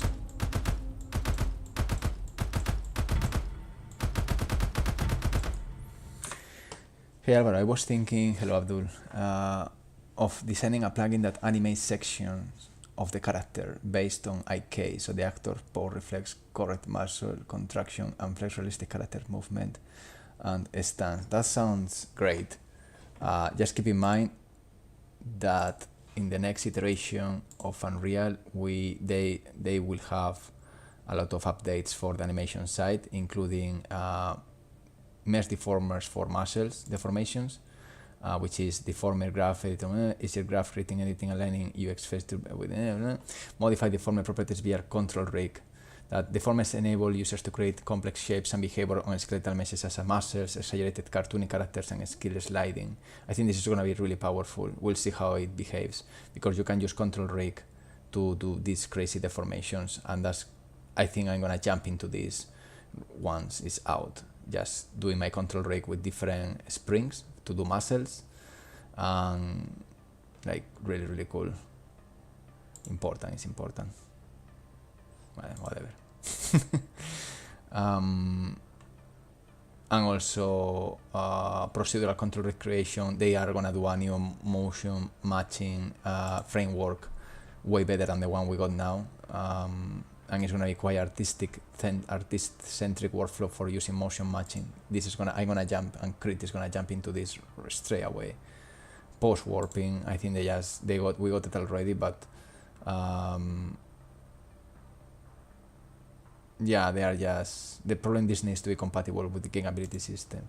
But yeah, any plugin of animation is always great. You just need to keep an eye of what is already under development to don't overkill and over-engineer something that maybe happens in parallel. And keep an eye on what Unreal Engine is up to.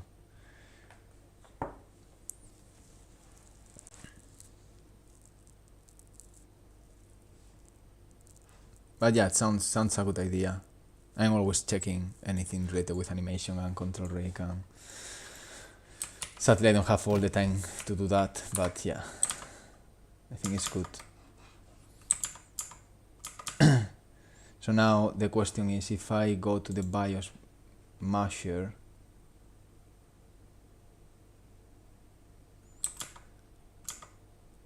I think motion splines, we got that already, if I'm not wrong, in the animation editor.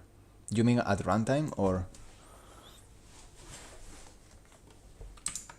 I think like procedural animation, no? I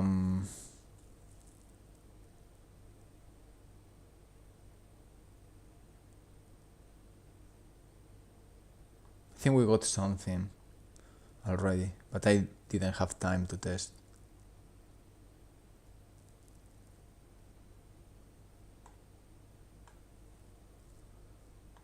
Should be an animation.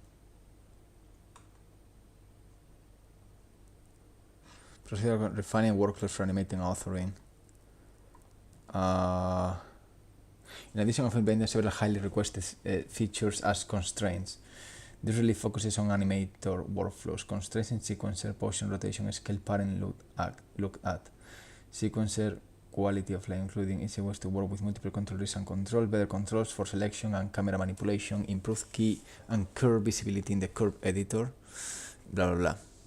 I mean, this is great actually. It was one of the pains in the ass, to be honest.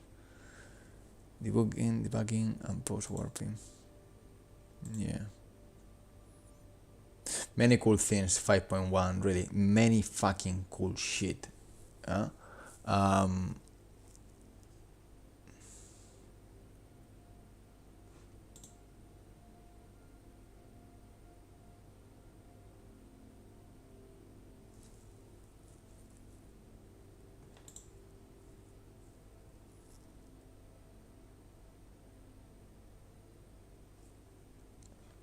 Yeah, this is cool.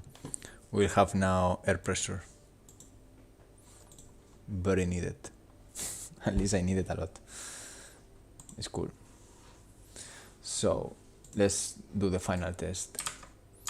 The final test is to go to the BIOS masher and put here a color, let's say green.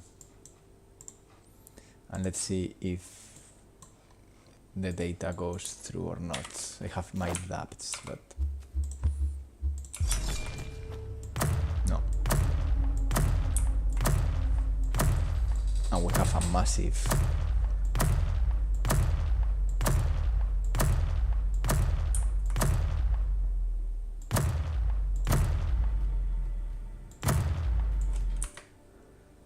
we can maybe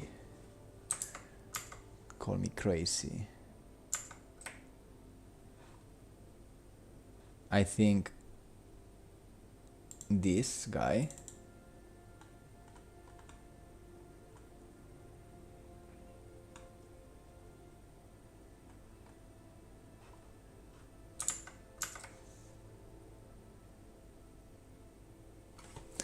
Biosmasher, yeah, it should be here.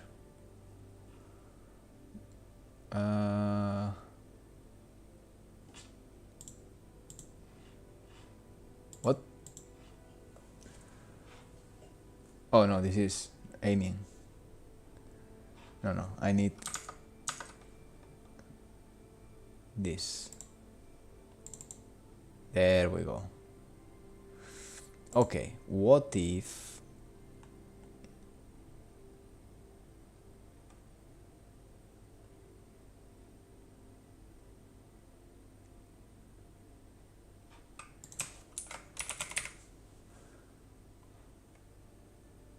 I use this?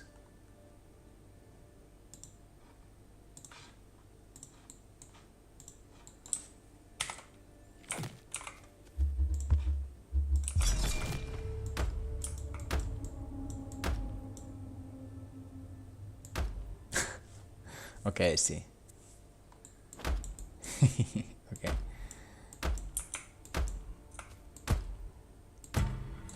I see.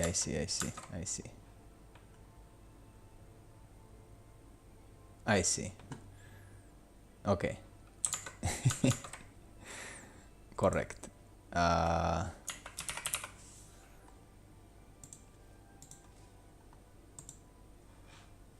Okay.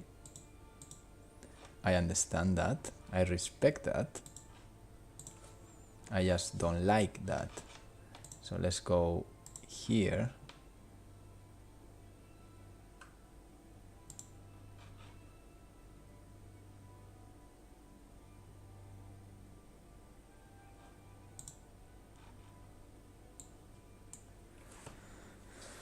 Kind of interesting that this is not feeding.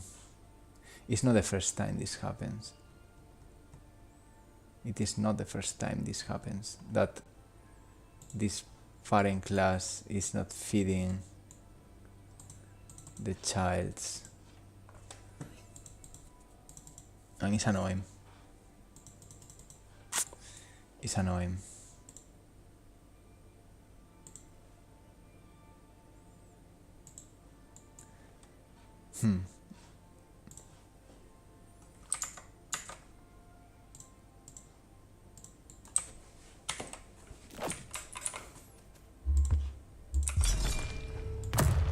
Yeah, it's annoying because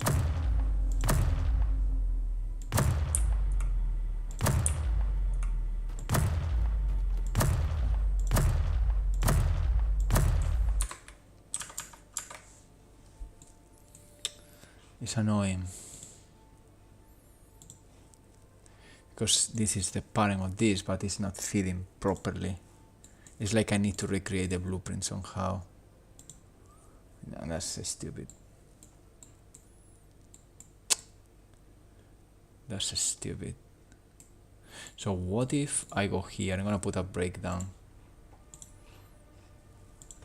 So if it's the parent, that should go there. Yeah.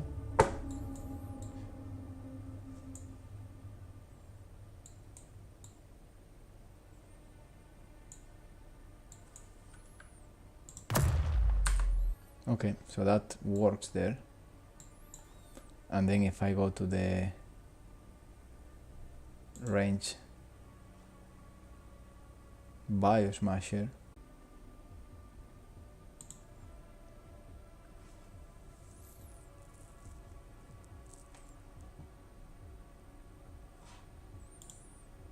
I don't know if I'm streaming right now or not. Maybe not. Let me see.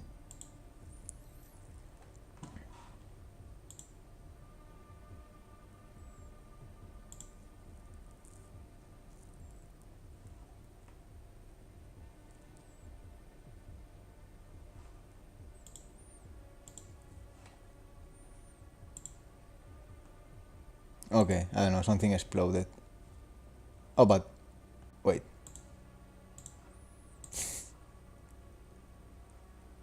Okay. I know, something exploded, I believe. We are back. I hope. Okay, so this should work.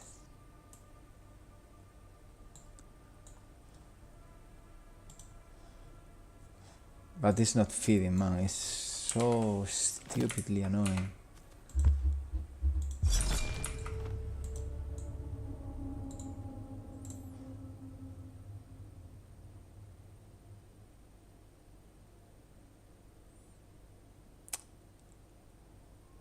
Oh. Maybe this works now. No. Why red? Why red?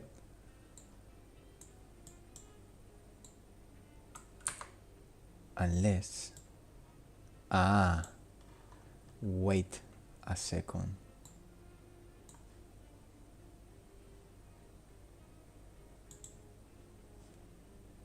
Wait a little second. There we go.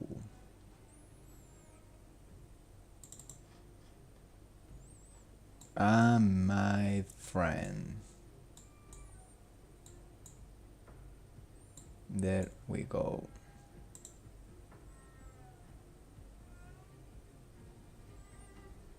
Yeah. Because this is completely another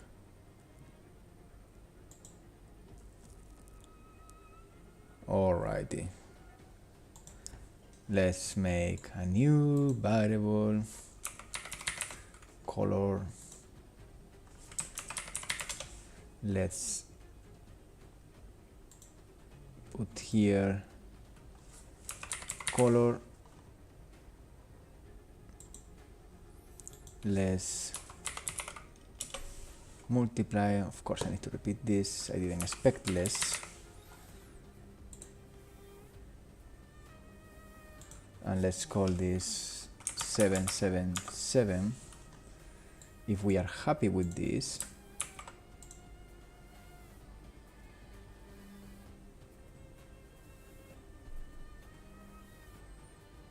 okay, let's put color here. Oh, fuck me off. Okay.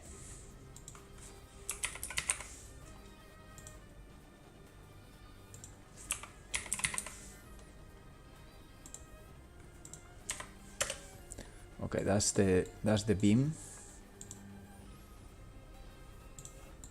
We can test the beam.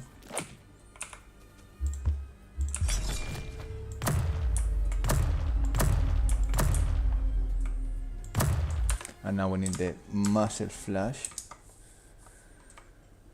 which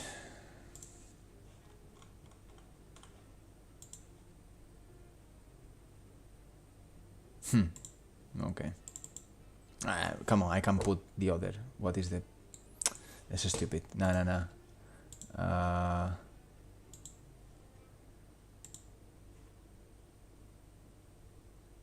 Yeah, fuck it. This should work.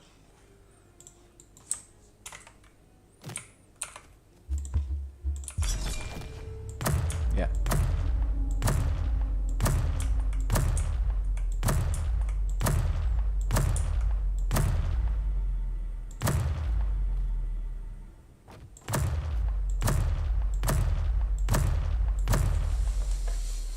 Okay, we got this on the right path.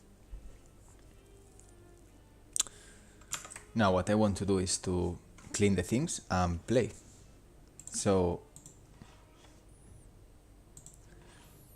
let's start with the data table.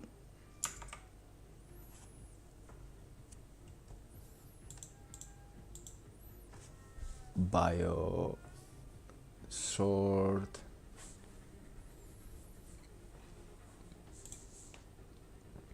Light septum.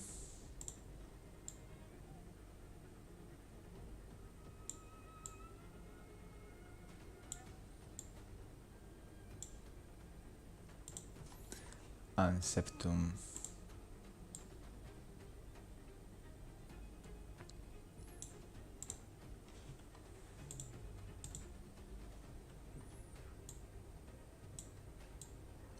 There's no way of...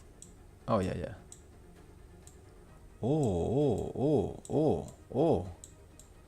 Oh, I like this. I didn't know about this. Okay. That's cool. I was not aware of that.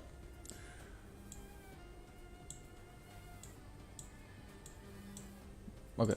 I don't know for what, but yeah, I will use this in the future, I guess. So I want to have the septum.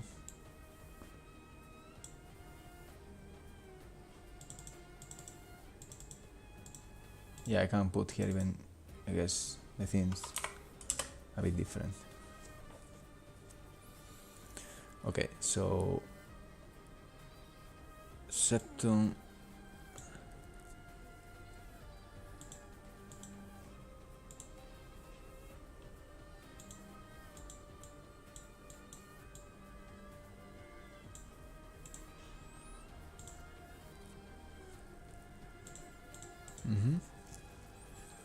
Then we got Biosmasher.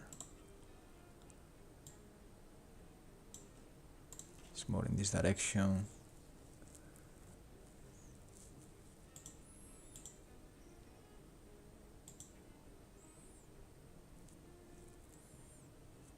And we got Mitral.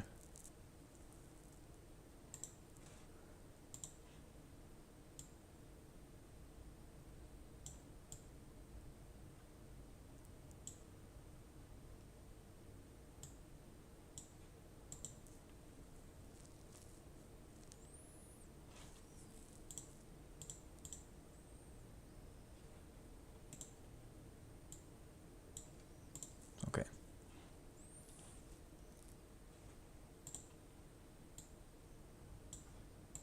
Just to differentiate them a bit. So all these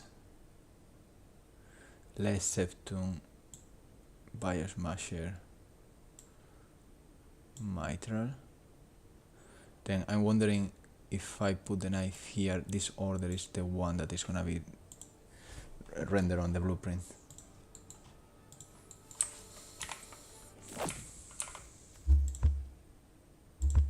Nice.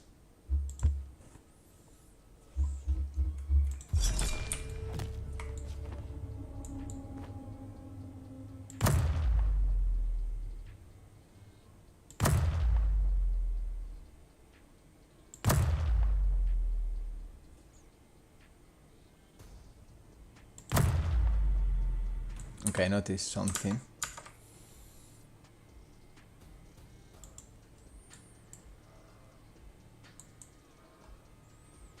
On here.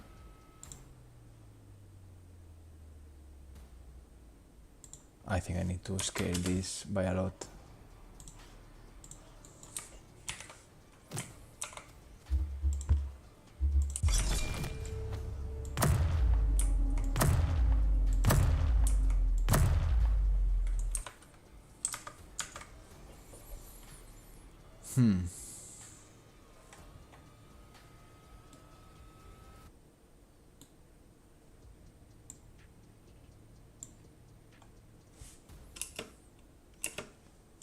Let me see. Fuck you, fuck you, fuck you, fuck you, fuck you.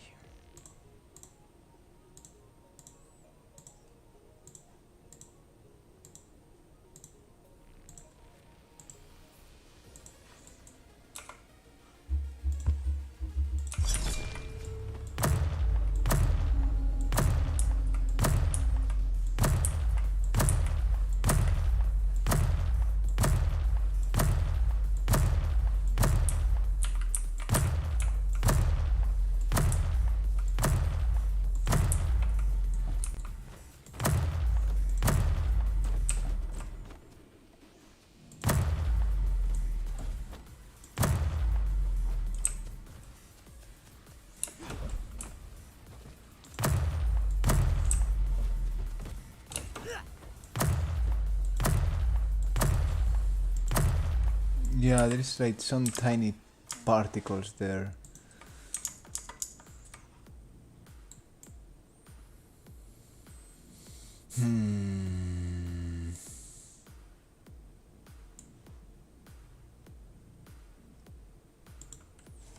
But for some reason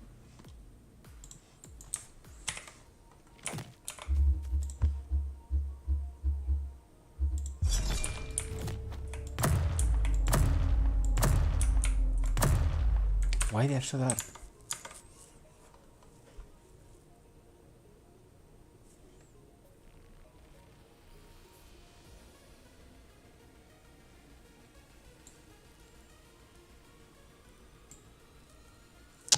Joder, are you not fucking repeat this to the... I'm faster than you. I'm faster than you. I'm faster than you.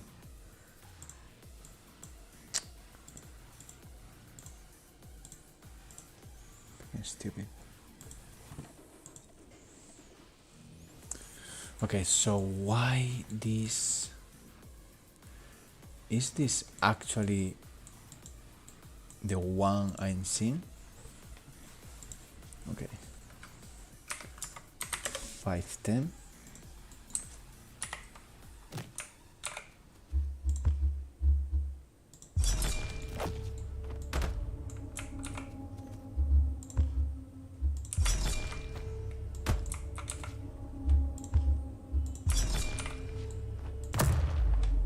Yeah. Okay, so is that one? So why is not feeding? Because maybe it's another system, and that system is not. No, that system.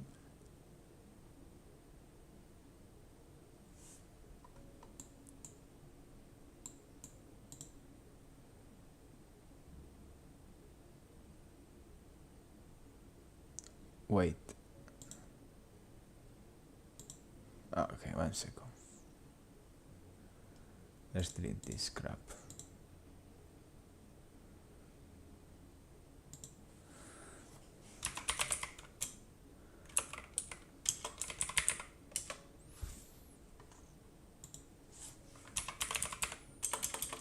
So if I put here, for example, 10 and 10,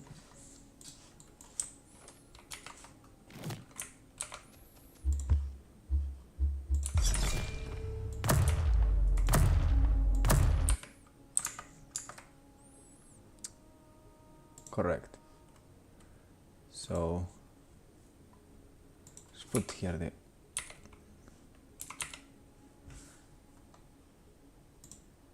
color.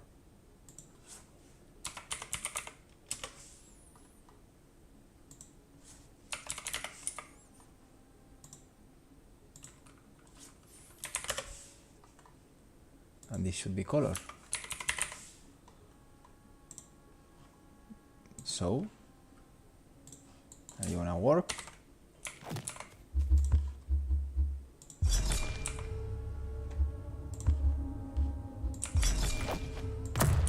Okay, finally.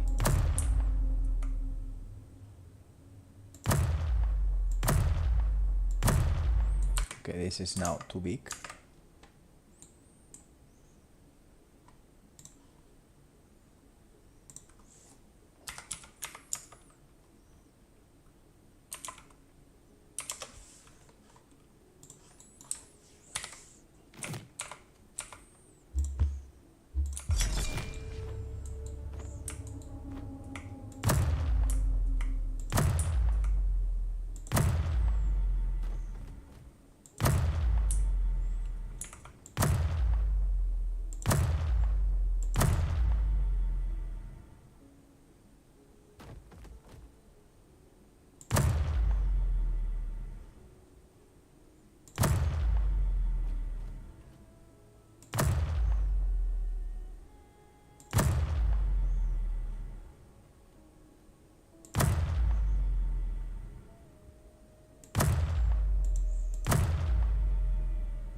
that's working.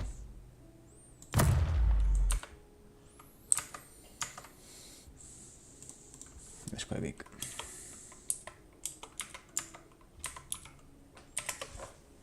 All right. So I think we are ready to test it a bit. I just want to put here in the bio, in the septum, mitral.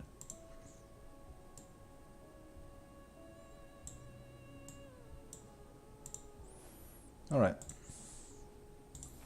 So let's make the AI smart again. And let's make the world to exist again.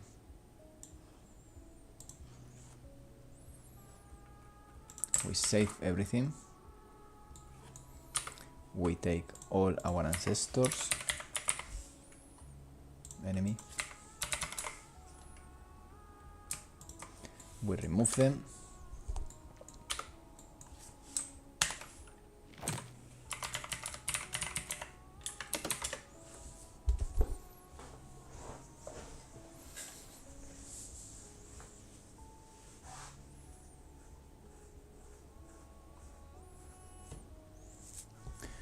We are gonna wait for the level generation.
New gun.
Are you fixing bullet trail or on hit effect? What do you mean?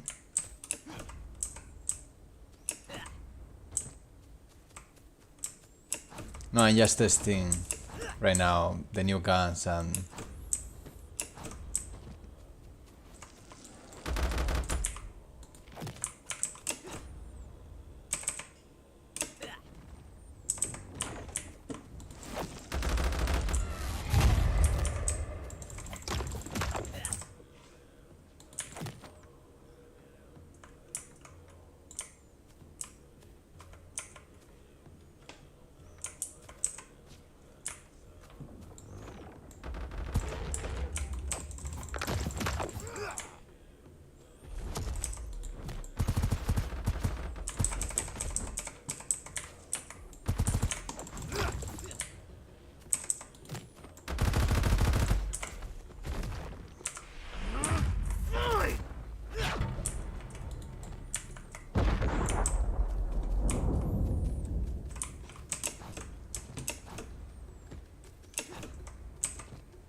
Alright, that's interesting.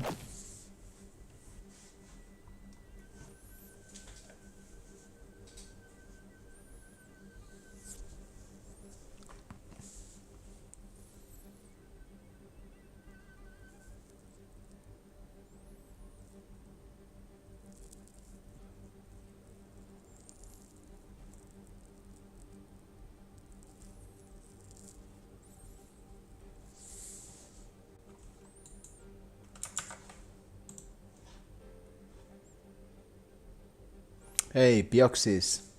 Thank you so much.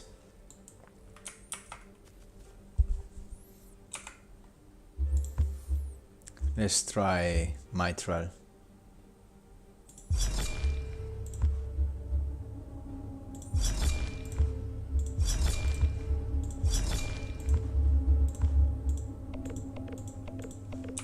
Yeah, of course.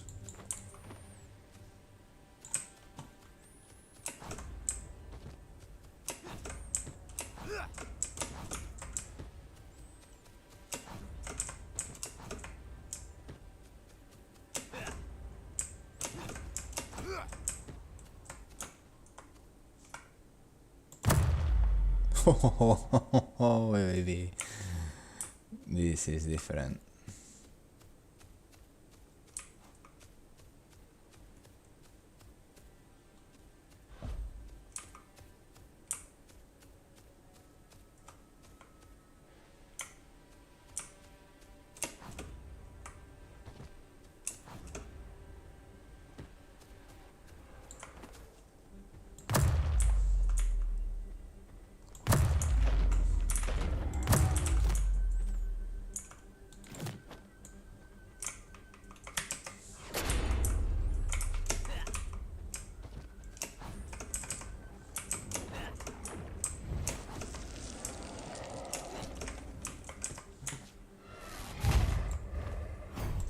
Hostia puta.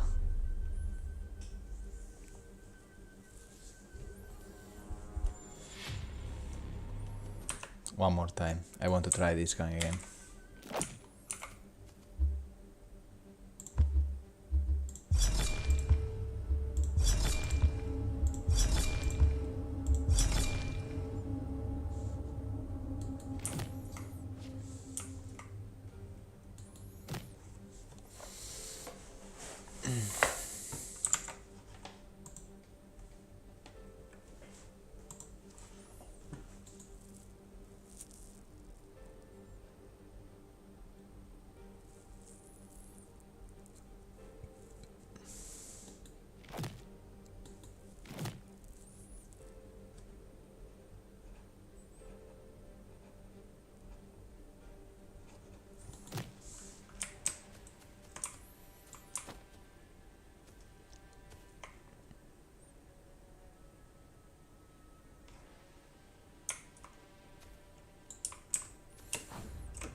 Hmm.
All right. Fair enough. That's all for today. Nice push. We can now edit hundreds of weapons, so that's pretty cool. Also, the world generation is quite polished. I like it. We just need to keep going and do more iterations and keep polishing. But very good. Super happy. Anyway, thank you so much for watching. See you soon. Again, I'm streaming most of the days, if not every third day minimum. So yeah, hope you